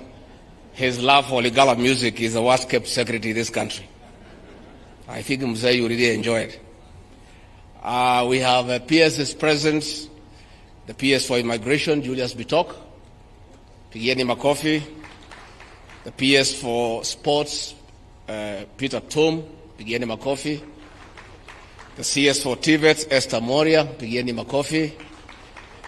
The PS for Education, Belio Kipsang, pigeni makofi. The PS for the National Treasury, Chris Kipto, pigeni makofi. The PS for Higher Education, Beatrice Nyangala, pigeni makofi. The PS for Tourism, John Olutua, pigeni makofi. The PS for ICT, Engineer John Tanui, pigeni makofi. And the PS for Culture, Arts and Heritage, Umi Bashil, pigeni makofi. Your Excellency, we also have in attendance members of Parliament, the Honorable Julius Meli, the MP for Tinderet, pigeni makofi. The Honorable Farah Malim, the MP for Dadaab, pigeni makofi. The MP for Dagoretti South, John Kiarie, pigeni makofi. The MP for Lemuru, Engineer John Kirago, pigeni makofi. Nominated Member of Parliament, Joseph Wainaina, pigeni makofi. The MP for Garsen, the Honorable Ali Wario, pigeni makofi. The MP for Sirisia, the Honorable John Weluke, pigeni makofi. The MP, the Women Rep for Baringo, Florence Jematia, pigeni makofi. The MP for Lugari, Nambwera Nabi, pigeni makofi. The MP for Aldai, Marianne Ketani, pigeni makofi. The MP for the Mheshimiwa Oboka Milemba, pigeni makofi. And the one and the only engineer in Parliament, the Honorable Oscar Sudi, the MP for Kapsaret. Your Excellency, I'm very happy to accompany here to this winners concert. And we want to thank you for always creating time to sample the best in our creative space. Your Excellency, the performances that have been exhibited here this morning, from where I sit as somebody who has been in the creative arts space for a long time, were very high standard. And I really sympathize with the girls who had a piece here complaining about behind the adjudicator's desk. It was a great piece, but there is nothing we can do. The adjudicators are the IBC of the creative art space. All you have to do is just improve on your performance, because there will be winners, there will be losers, but at the end of it all, the performances are of very high quality. Your Excellency, what the young people have exhibited here today pricks the conscience of the nation. Our young people are able to talk to us in a very strong manner. And I reflect back, there was a debate in the 80s about creative arts. There was a school of thought by Professor Chris Wenjala arguing that work of art is content. And another school of thought by Professor Henry Dangasi arguing that work of art is form. The argument was, according to those who agreed that the work of art is content, is that it is a story. Work of art is a story. The other group was arguing, is really not a story, is how you tell the story. So as I sat here today, that debate is still there. Is it the story or how you tell the story?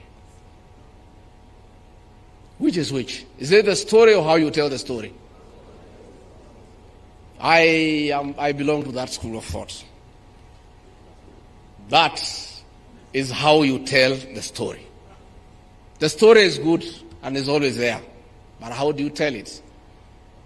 When 10-week boarding presented a core of us here in Kipsigis language that I don't understand, but from the body language, from the visual expression, I could see the anger and the indignation those girls had about the danger of illicit brews in our country.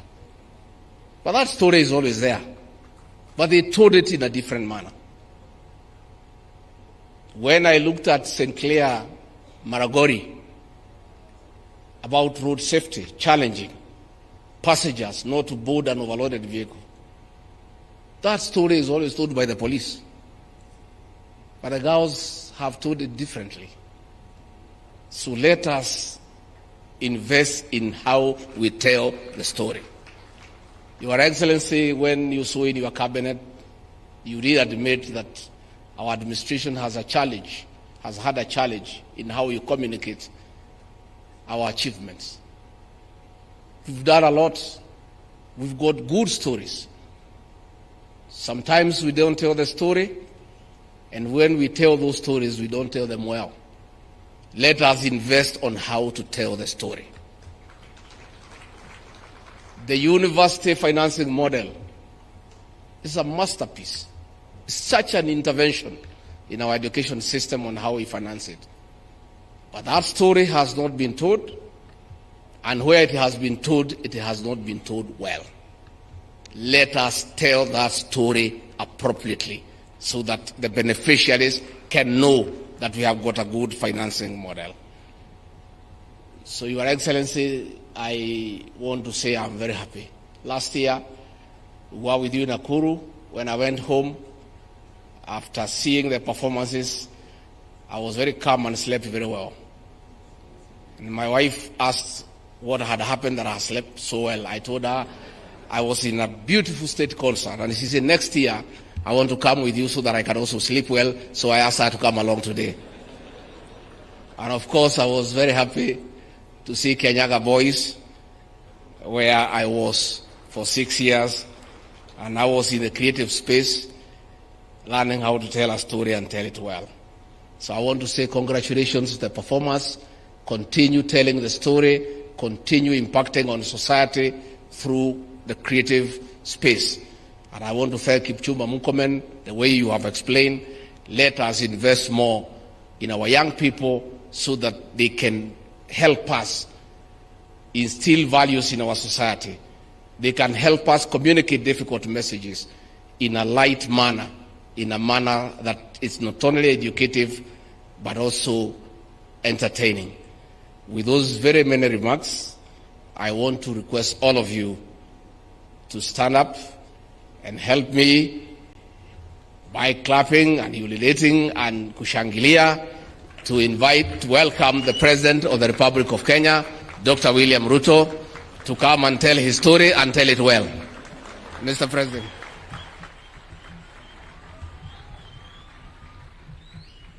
Thank you very much. Please, let's take our seats. Asanteni sana.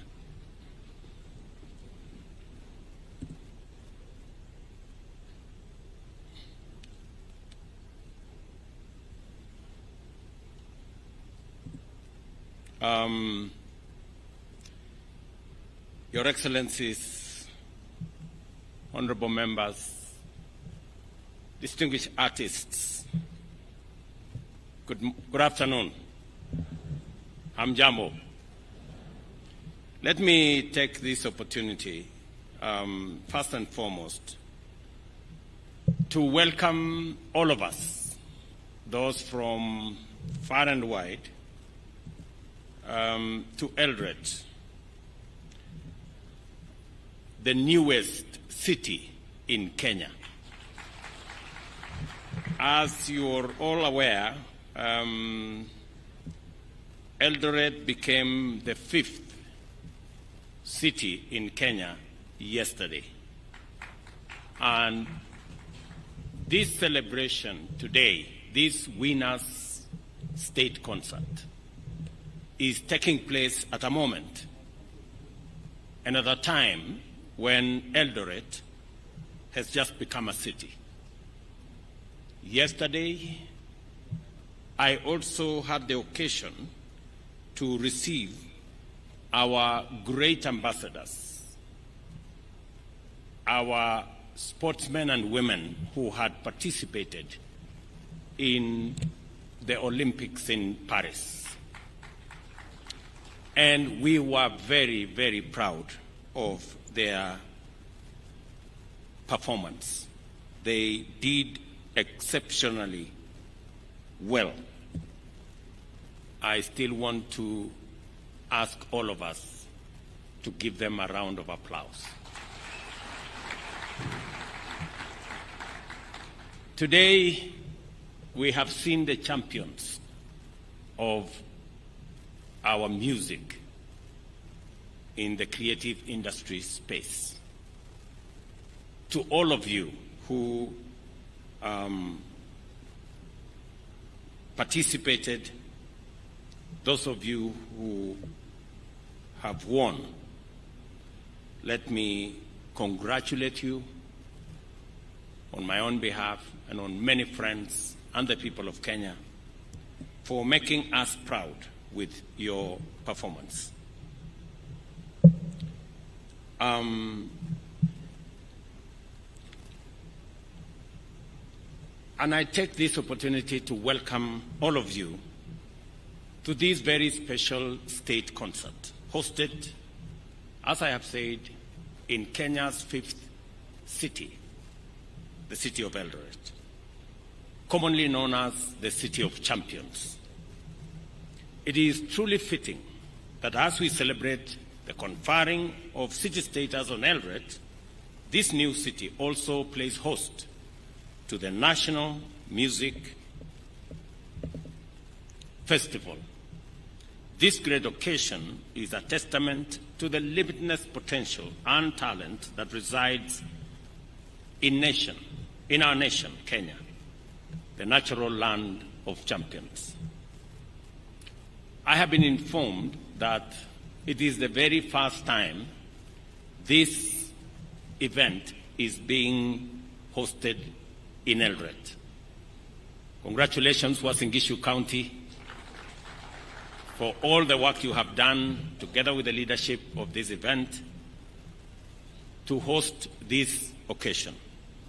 I am also aware that it is the very first time that a state concert is being hosted here in State Lodge, Eldoret.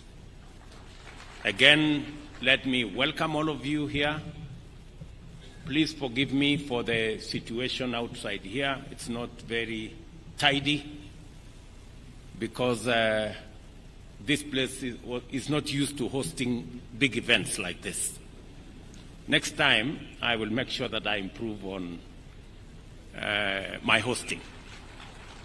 I need to do some work around this compound to make sure that when I have guests like you, you have ample and adequate space to come to.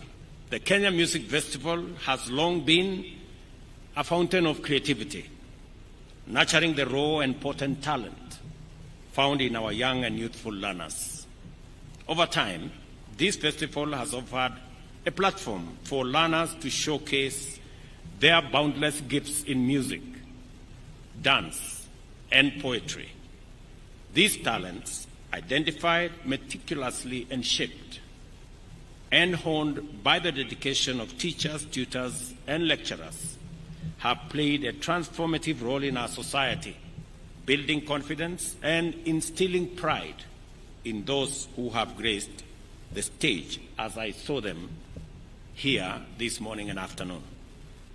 This year's theme, Talent Development for Growth and the Creative Economy, is both timely and aligned with the government's agenda. We recognize the creative economy as a pillar of our national economic transformation, and the Kenya Music Festival is a vital component in this endeavor. From vocal and instrumental music to traditional and contemporary dances, and from scripting to public speaking, this festival has demonstrated its enduring legacy in developing a broad range of creative talents. The digitization of these performances, spearheaded by the Kenya Institute of Curriculum Development, is already providing our students with new avenues for recognition and revenue generation as their content reaches not only local and regional, but also global audiences online. These festivals' impact on the creative economy can neither be gainsaid nor overstated. It fosters local talent, promotes economic growth, preserves our cultural heritage, and builds a sustainable creative system. Additionally, it provides our learners with the opportunity for international exposure, preparing them to compete on the world stage. As you are aware, Kenya has been given the opportunity by the German government to be the country to showcase our culture next month in Germany. And among the participants that will participate in that event in Bonn in Germany will come from this festival. It will also come from the drama festival. The numbers involved in this year's festival speak volumes about the value we place on the creative and performing arts. We've been told here close to 145,000 participants, students from different parts of our country, have taken to the stage representing all levels of education, including special needs education. And we saw the children here from Joyland Thika, and they did a fantastic job. This inclusivity is a hallmark of this festival, ensuring that every child has an opportunity to realize their full potential. To further support the aspirations outlined in this year's theme, the festival has introduced categories that directly link participants to the performing art industry. Notably among these is the Pop Talent Show, which provides a space for students to compose and produce their own music using modern technology. With this and the experience around it, our students are positioned to become composers, performers, and recording artists, attributing and contributing to Kenya's vibrant music industry. The festival also plays a crucial role in preserving our cultural heritage through the performance of traditional dances.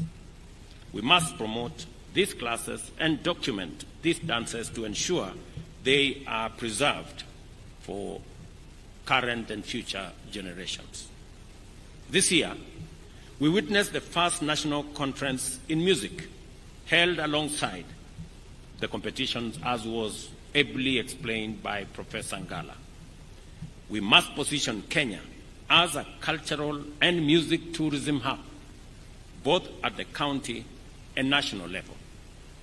I also extend a warm welcome to guest teams from other countries who joined us this year, and I hope to see more international participation in the future. The success of this festival would not be possible without the support of our partners. Your contribution, collaboration, allows us to realize the government mission of educating and creating a better world together for the future. On the financing of Kenya Music Festival activities, I urge the leadership to propose sustainable measures and form stronger partnerships with the private sector. The festival must find alternative sources of income to ensure its sustainability and continued success. I have heard what both ministers have said about this, about the plans they have on how to make this sustainable, how to bring on board the private sector, how to expand the sponsors, how to create opportunities for advertising, for talent identification, for the whole space around the creative economy. And I am looking forward to an ecosystem that is going to fund itself as we go into the future. And we will be deliberate on making sure that that becomes the case. Ladies and gentlemen, the creative arts, music, dance, and elocution are not only sources of immense national pride, but also of gainful employment. These industries support jobs in sound engineering, event management, costume design, and more. The government of Kenya has made several initiatives to support these sectors, including strengthening copyright laws to protect artists' intellectual property and ensure they receive their fair compensation for their work. I'm very happy that the Minister for Youth and Creative Economy has said that more money will be going to the artists and less to the agencies. It is my position and direction that 80% of those resources should go to the artists. At the moment, as less as 20% gets to the artists. Royalties is not money for running offices. It is not money for paying for fuel for cars. It is not money for paying salaries. Royalty is money for artists. And it must be the case. So going forward, the copyright space, the whole creative industry management must now focus on ensuring that 80% of the money raised as royalties in this sector get to the artists. Those are my instructions, Waziri. You know what to do from there. We are also working with county governments to establish and maintain cultural centers and performance venues, providing artists with the facilities they need to thrive. This is another space that I would want us to work together around to see that we build the necessary infrastructure to support the creative and art space. The performance we have witnessed here today are a testament to the dedication and hard work of our teachers, trainers, and students. The education and entertainment value of this production is immense, and I have been thoroughly impressed by what I have seen. As we conclude, I wish to commend Uasin Gishu for being a hospitable host and for the support provided by the county government and security agencies to make sure that this event, a huge event of 140,000 people in this city, is not a mean feat. Congratulations. For the teams proceeding to the international stage, I have a message for you. Like I reminded our triumphant athletes who have just returned from the Olympics in Paris, you are both our best and the world's finest.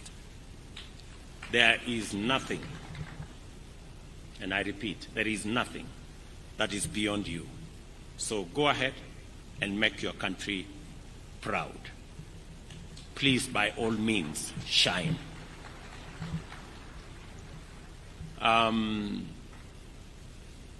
This is a very important space for us because it speaks to our children. And I know this cannot happen without teachers. The teaching fraternity make huge sacrifices and a huge contribution to make sure these events are held. To all our teachers, trainers, and artists in that space, my congratulations for doing a wonderful job. I remember last year I made a commitment that we are going to identify teachers in this co-curriculum space and promote them for what they are doing. I am happy that the directive I gave to the Ministry of Education has been implemented, and 407 teachers who are in the co-curriculum space were promoted last year. I also want to say that we will continue to recognize teachers who are operating in this space. and also give them national awards. Last year, I gave 17 teachers in the co-curriculum space national awards, recognizing their contribution to the progress of our nation. We will continue to identify, we will continue to work with you to make sure that we continuously promote this space. Let me also say that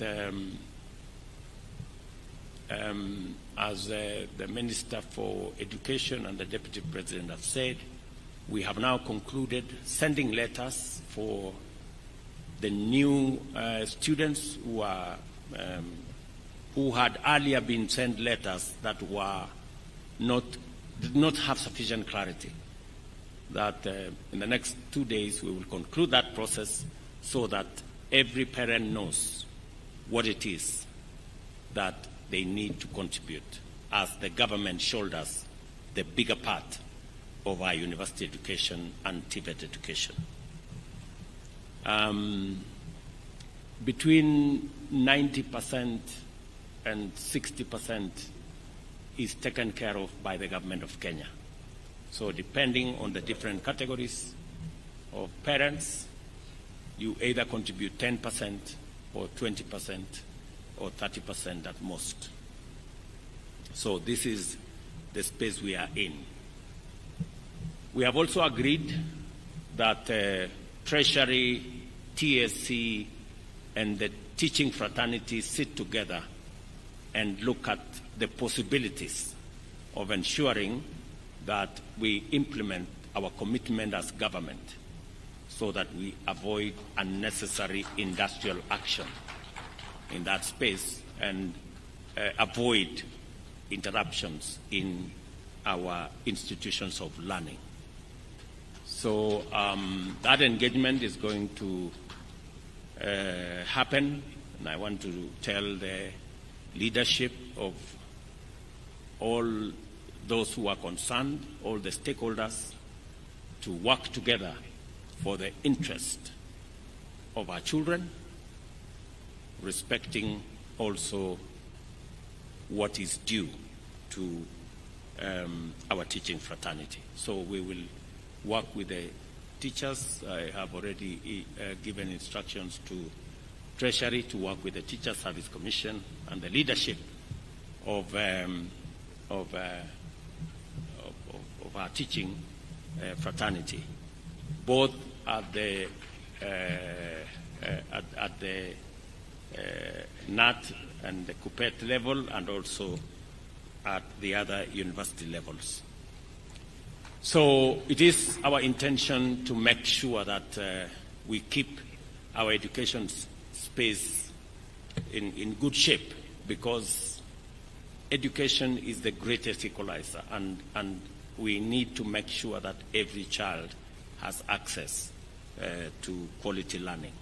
And we will continue to do that for the sake of our country.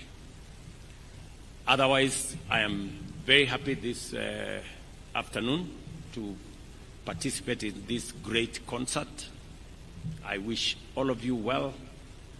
As you go back home, please carry our greetings with you to your parents and to your schools and to every part of Kenya that you've come from. I am very happy to see people here from Kwale, from Turkana, from down in Migori, and all the rest of the place that you have come to this city.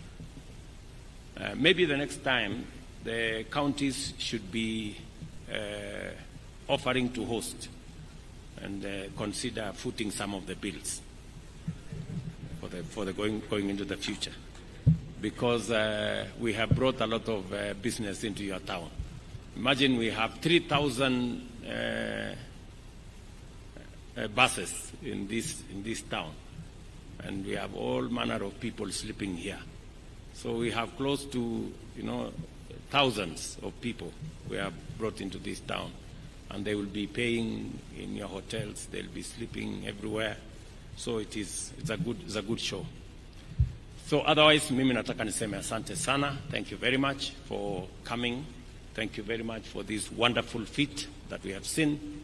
And we will continue improving on this space as a government to make sure that our children get the best. Asanteni sana, and God bless you. Thank you. Another round of applause for His Excellency, the President. Thank you, Your Excellency. Your Excellency, I'll request that we take our seats. Let's take our seats kindly as we now transition to the award ceremony. We have 13 awards that are going to be given to the best performing pieces, and I will call them out as we go along. Allow me at this point, Your Excellency, to also ask His Excellency, the Deputy President, the Chair, and the two CSs present to join you to flank as we now give out these awards. Also, the children will have a photo session with His Excellency the President, so I'll request that we proceed backstage in the order in which your performances were done. So students who are still in the crowd, kindly, immediately after the awards, we proceed to backstage. We proceed right now. We'll do the pictures after the awards in the order in which the awards were given. So the first award to be given is KICD Trophy, Best Early Childhood Development Education Center, and the winner is Kitengela International School from Athi River. Why don't we put our hands together for Kitengela International School as the representatives now come to receive the award. The next will be Best Primary School, and this is Lukenya Academy, so let's have them in line.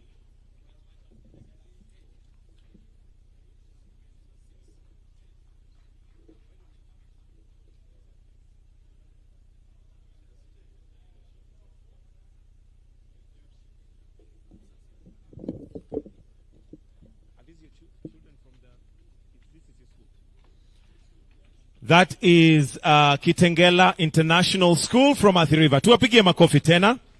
Let's have on standby Lukenya Academy is next, followed by Moi Forces Academy. So let's have them all lined up.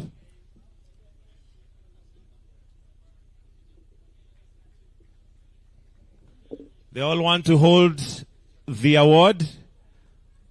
Wonderful, wonderful. All right. Thank you. The next is Best Primary School, Lukenya Academy. Let us appreciate them as they are coming on stage. That is Lukenya Academy. Moi Forces should be on standby.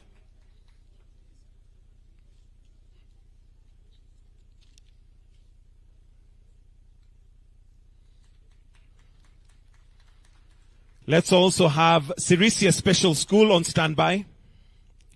Coming up on stage now is Moi Forces Academy, and their award is Best Junior Secondary School. Makofi ya Moi Forces Academy.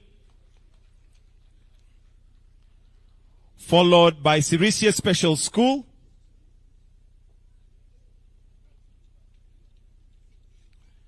Best Pre-Vocational Institution. Makofi kwao. Let's have on standby Bunyore, Kitui TTC, and Dandora. Next is Bunyore Girls, Best Secondary School. Let's give them a warm clap for Best Secondary School.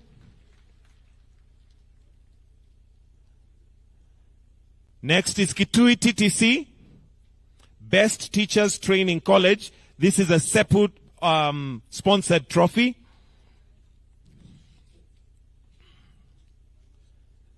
Let's have Dandora on standby, Sigalagala National Polytechnic and Kenyatta University.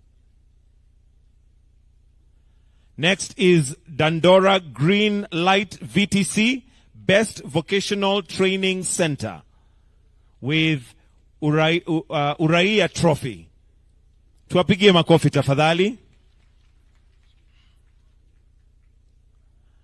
Next we have Sigalagala National Polytechnic, Best National Polytechnic, Technical and Vocational Colleges. A Brook Trophy. And the next is Kenyatta University with Best University, KUCCP Trophy. A reminder, students, please, all performing students, let's go backstage so that we are prepared for the photo session immediately after this.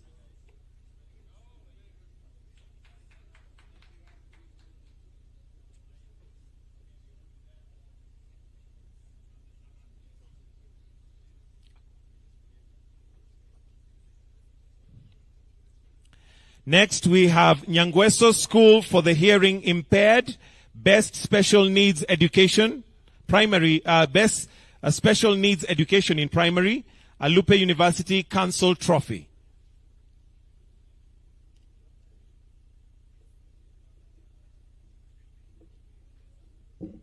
Next, we have Moranga School for the Hearing Impaired, Best Special Needs Education, Secondary School, an Anti-Counterfeit Authority-sponsored trophy. Tuwapigie makofi.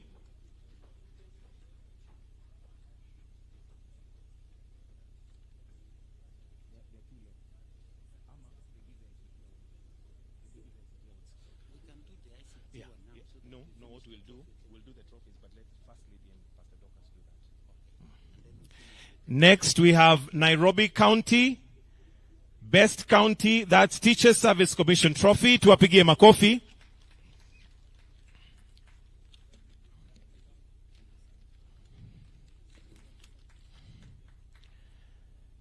Next, we have Western Region, which is Best Region, the Kenya Music Festival Trophy.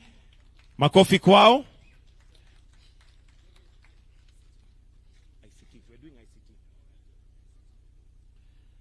With your permission, Your Excellency, there was a Huawei ICT competition 2024 that attracted 160,000 students from 82 countries. Today, we have the winning team, and with your permission, Your Excellency, may I request the First Lady and Pastor Dorcas to present these gifts kindly.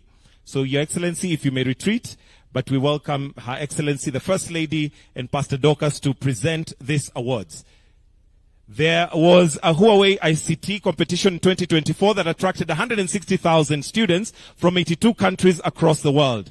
The university students joined and received advanced ICT training in networking, AI, and cloud technology. These are the 5 winners: Collins Kimathi Mwirigi, Daniel Mudhoi Mutua, Isaac Onyancha Mesecho, Joshua Rioba Manania, and Vincent Kipchirchir. Makofi kwao tafadhali as we celebrate winners. These were winners in the ICT sector, and we know that His Excellency the President is very keen on ICT and what we call the Jitume Labs. They would go a long way in developing ICT and the cloud technology together with networking. Fantastic. After they have been braced their awards, we'll request that Your Excellency the First Lady and the spouse to the Deputy President to join them for a photo moment.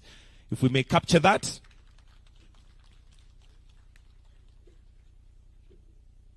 Thank you.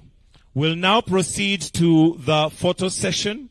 So kindly we'll request that Your Excellency, the First Lady, and Your Excellency, the spouse to the Deputy President, you may remain here as we quickly arrange those chairs.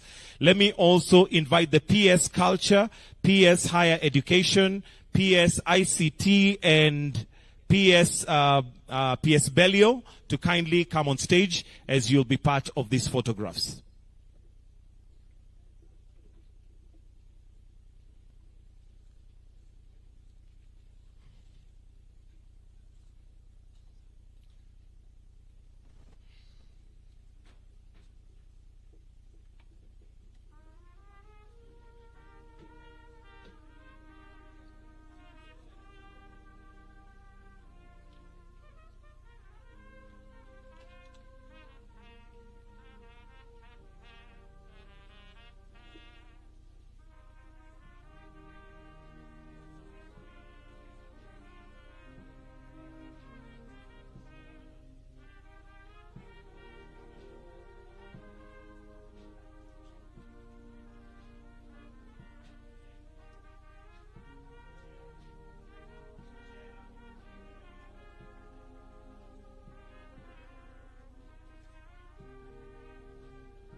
So the pictures are in the order in which they performed. So please, let's just arrange them in that order.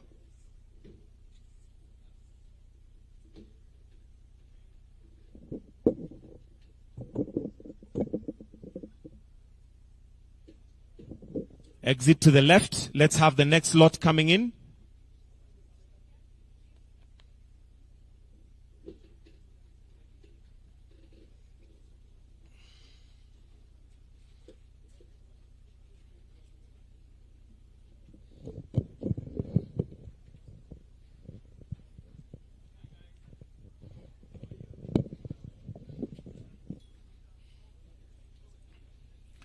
For those behind, please ensure that you're between the shoulders so that you're visible. Make sure you can see the crowd in front of you. And you smile. Thank you. We may exit to the left.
Ensure that you can be seen. Stand between shoulders.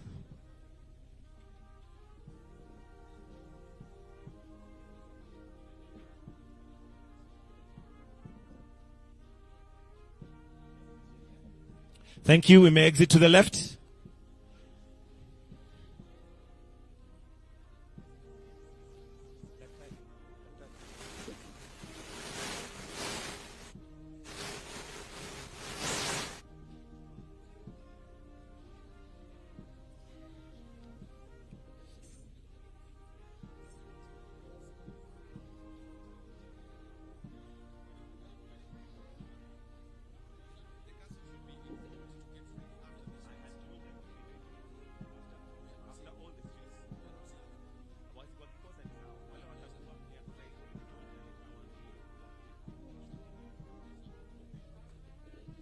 Exit to the left.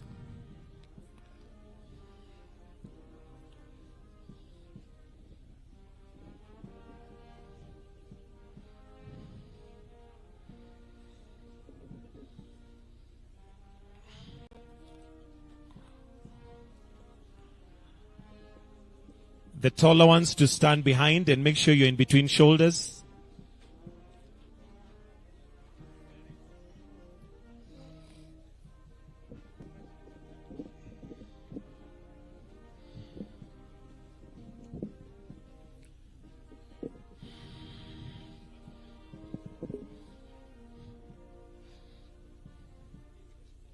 Thank you. Exit to the left.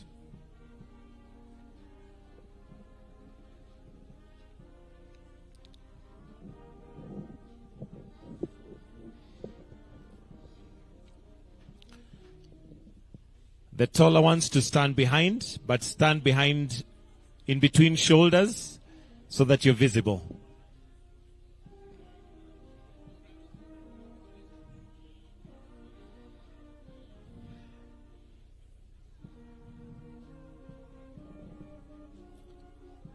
Thank you. Exit to the left.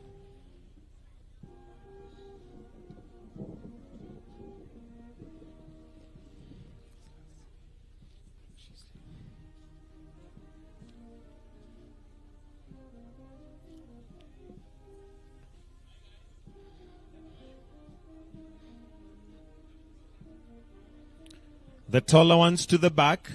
Then make sure you're in between shoulders if you're at the back so that you're visible. We need to see your face.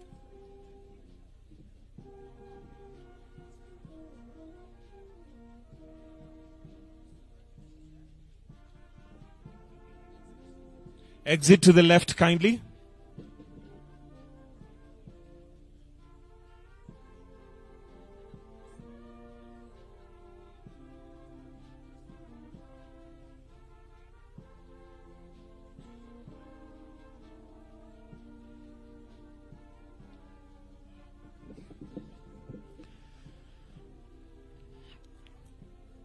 Find a way to display the flowery. That's it. But don't cover your face. Don't cover your face. There you go. Thank you. Exit to the left.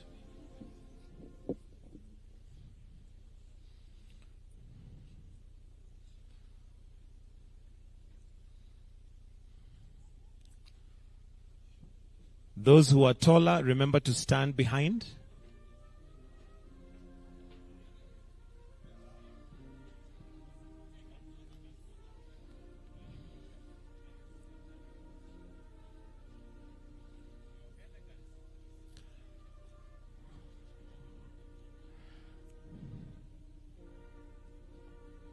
Thank you. Exit to the left.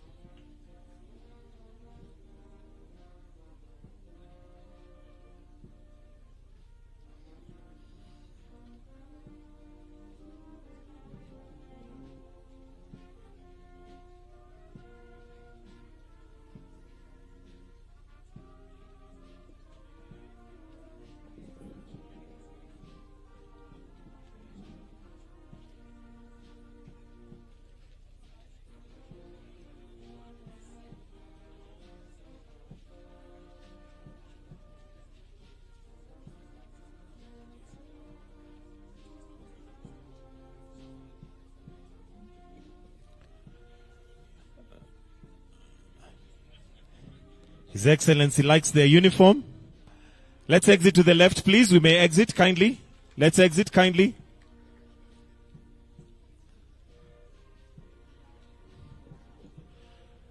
The taller you are, kindly take the back row, but in between shoulders.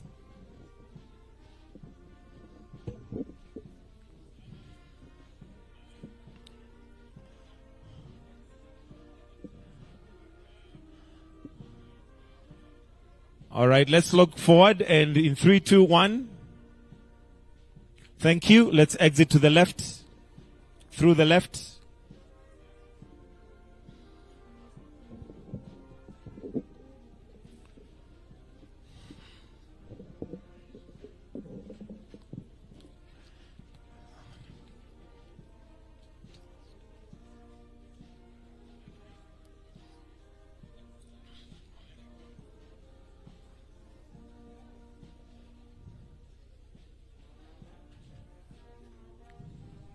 Thank you. Let's exit to the left.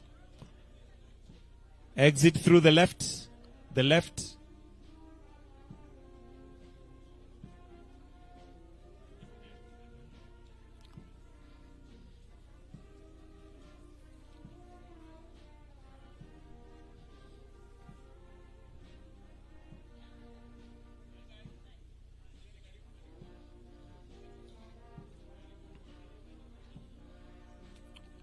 The taller ones to the back, but in between shoulders so that you're visible. We want to see your face.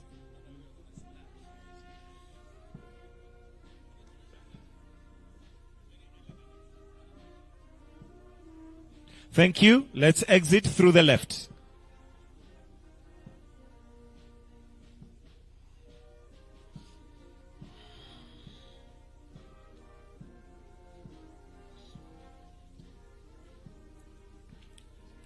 Na sasa ni watu wa mapeka mapeka.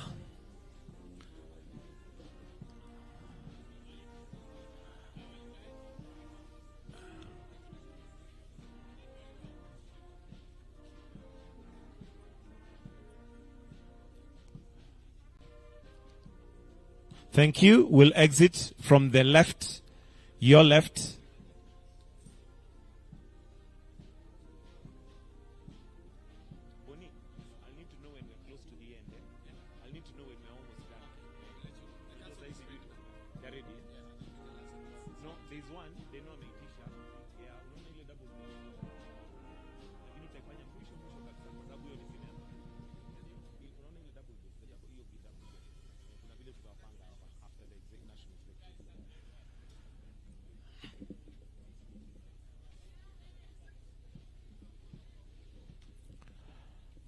Thank you. Let's exit to the left.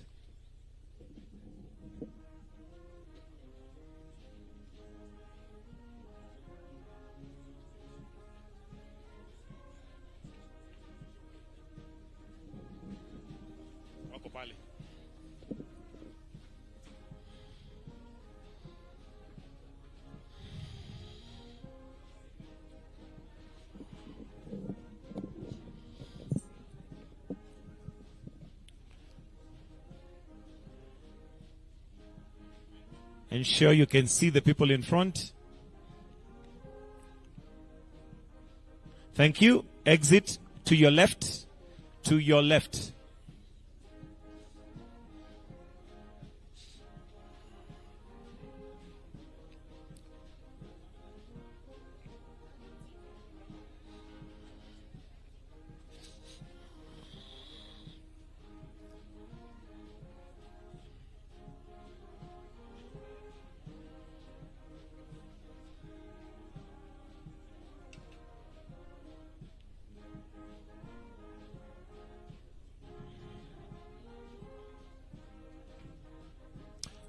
Thank you. We may exit to the left, to your left.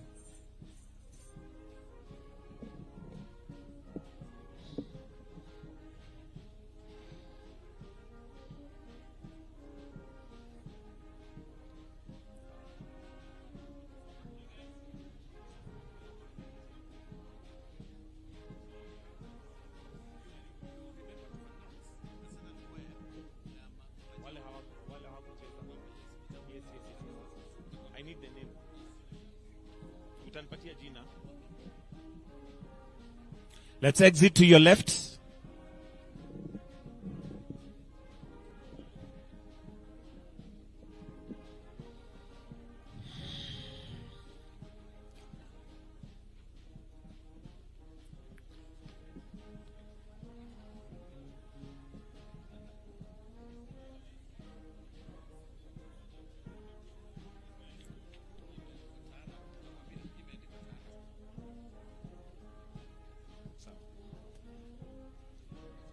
Thank you. Exit to the left.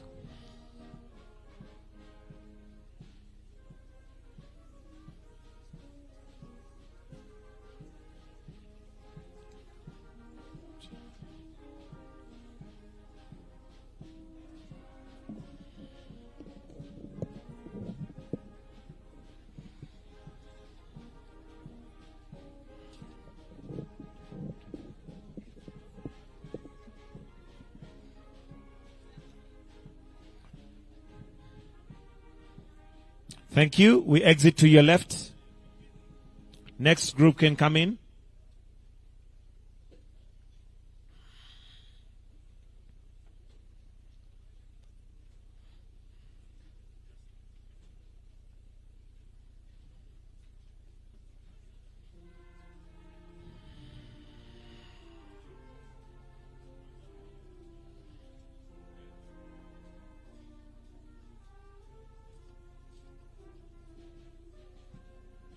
Thank you. Exit to your left.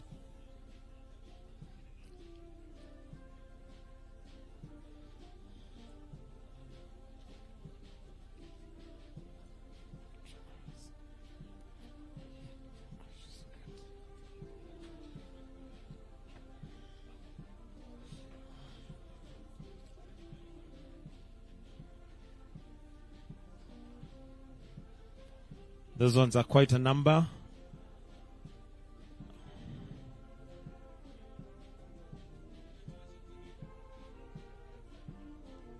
Thank you. Exit to your left.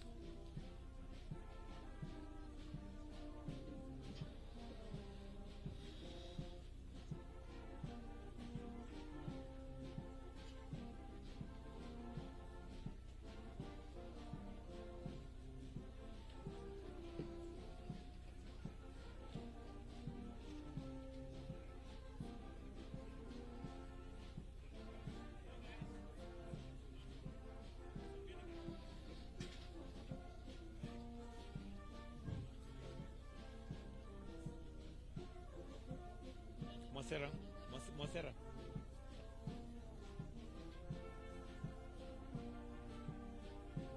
Thank you. Exit to your left.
All right, exit to the left.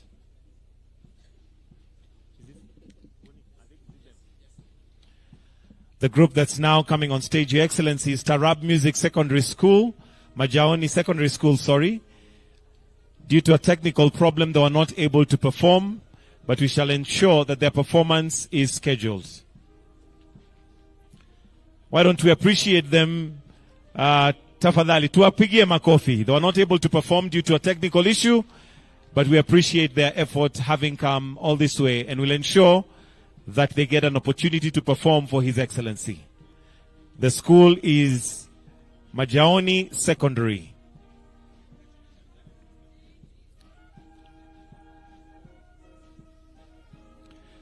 Let's exit to our left, to your left.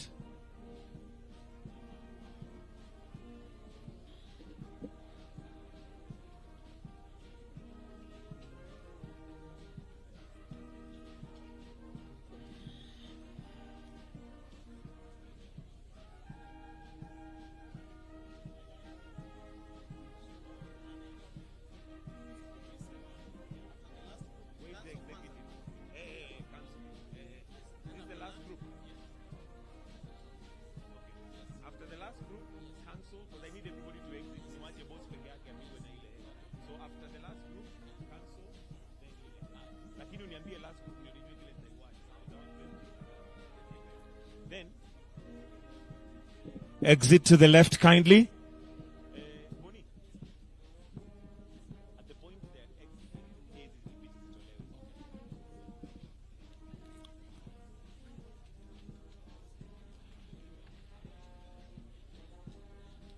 It's a big choir.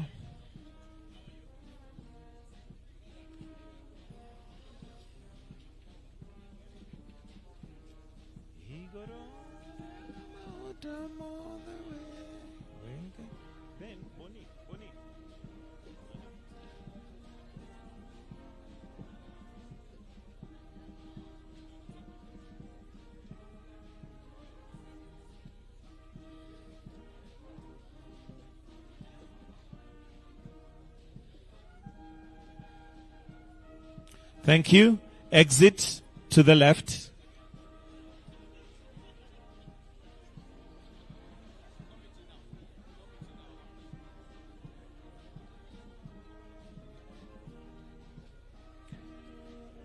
And now, as we get close to the end of, we have adjudicators. The adjudicators.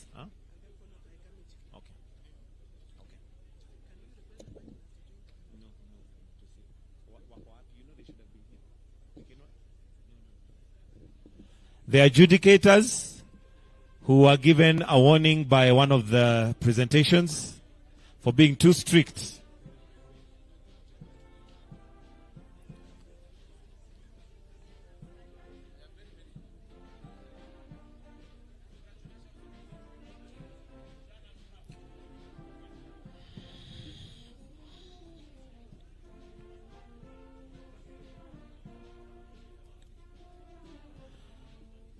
After that, we have the committee.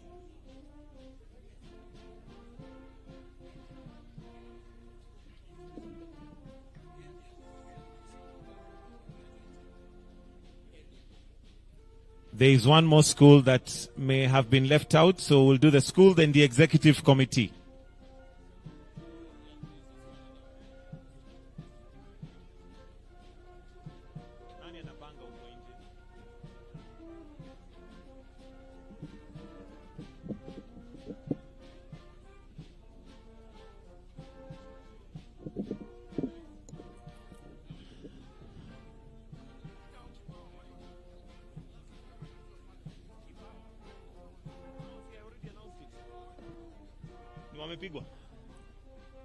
Let's all look forward and smile in 3. Oh, the cameraman is not ready. In 3, 2, 1. Thank you. Exit to the left.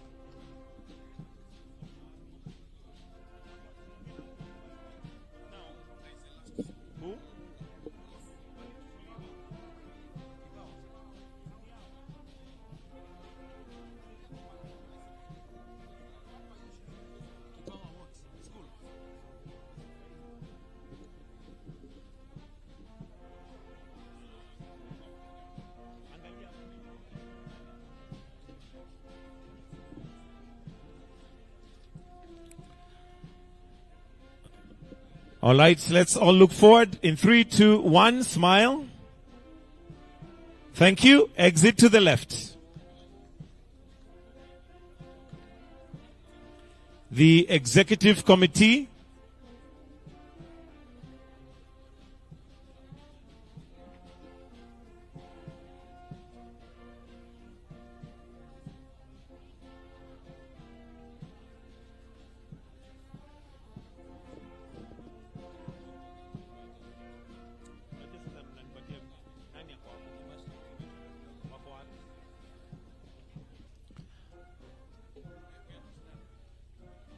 Thank you. Exit to the left.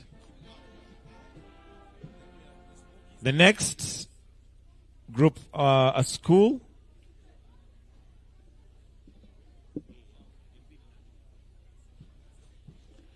The Garston Member of Parliament, you're welcome to join the school.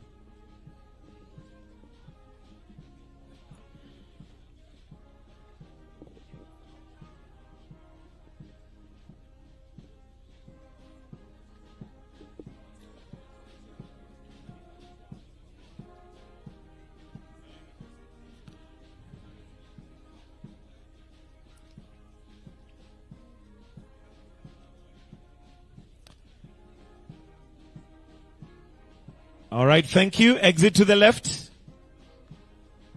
The small little children now.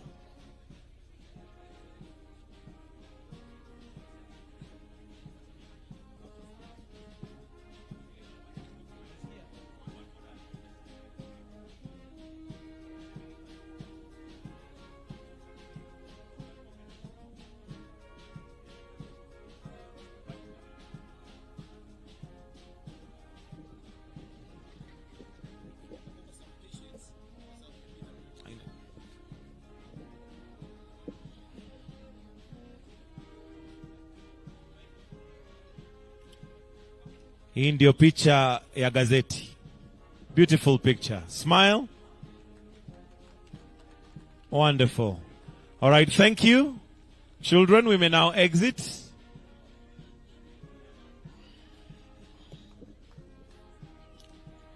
We are now joined by some of the children, the first performance by differently abled children.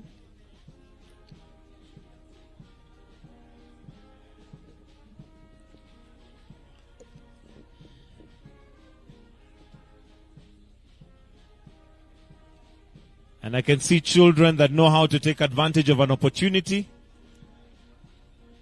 When they see His Excellency, they have a word for him.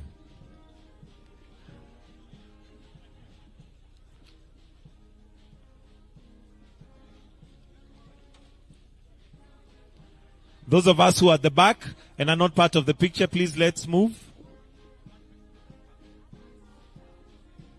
Thank you.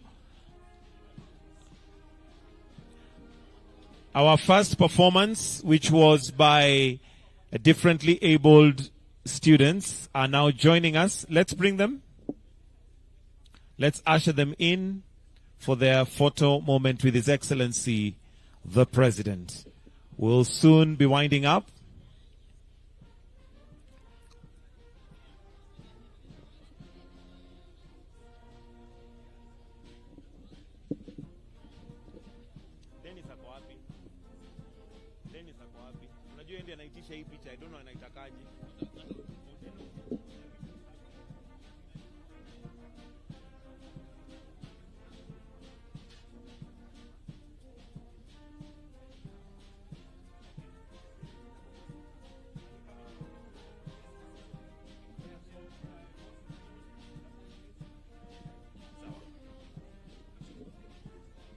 No,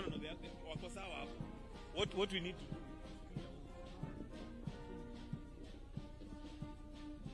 I don't know, to clear 2 hours. No, there's one more.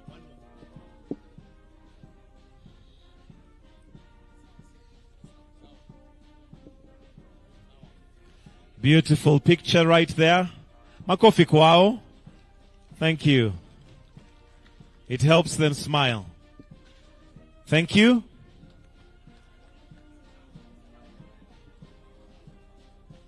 We're done with the other pictures. We're done with the groups.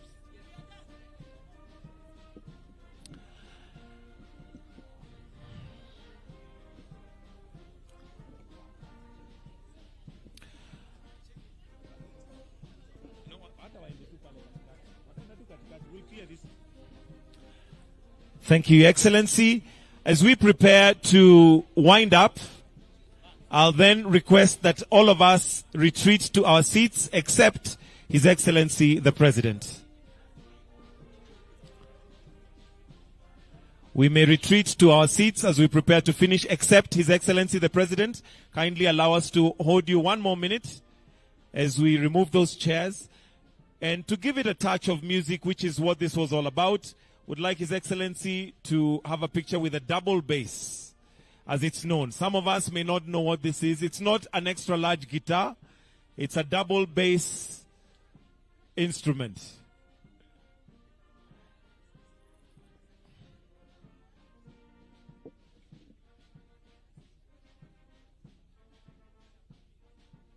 Let's take our seats, please. Let's sit down. We can take our seats.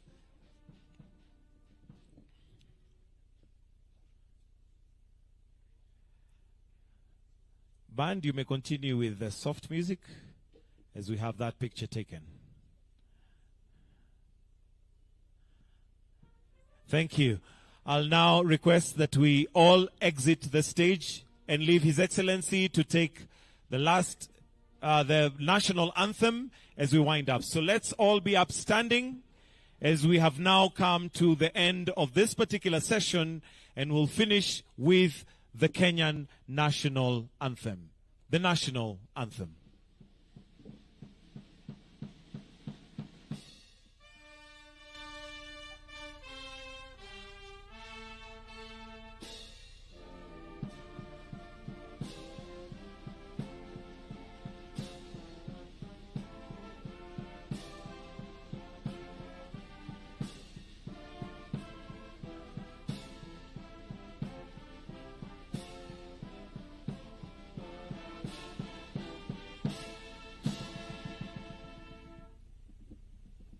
Thank you, Excellency. We've now come to the end. Lunch will be served for the children and students and teachers. Kindly let's proceed to the tent where we had our breakfast. That's where we'll have our lunch served. Bon appetit. Enjoy your lunch.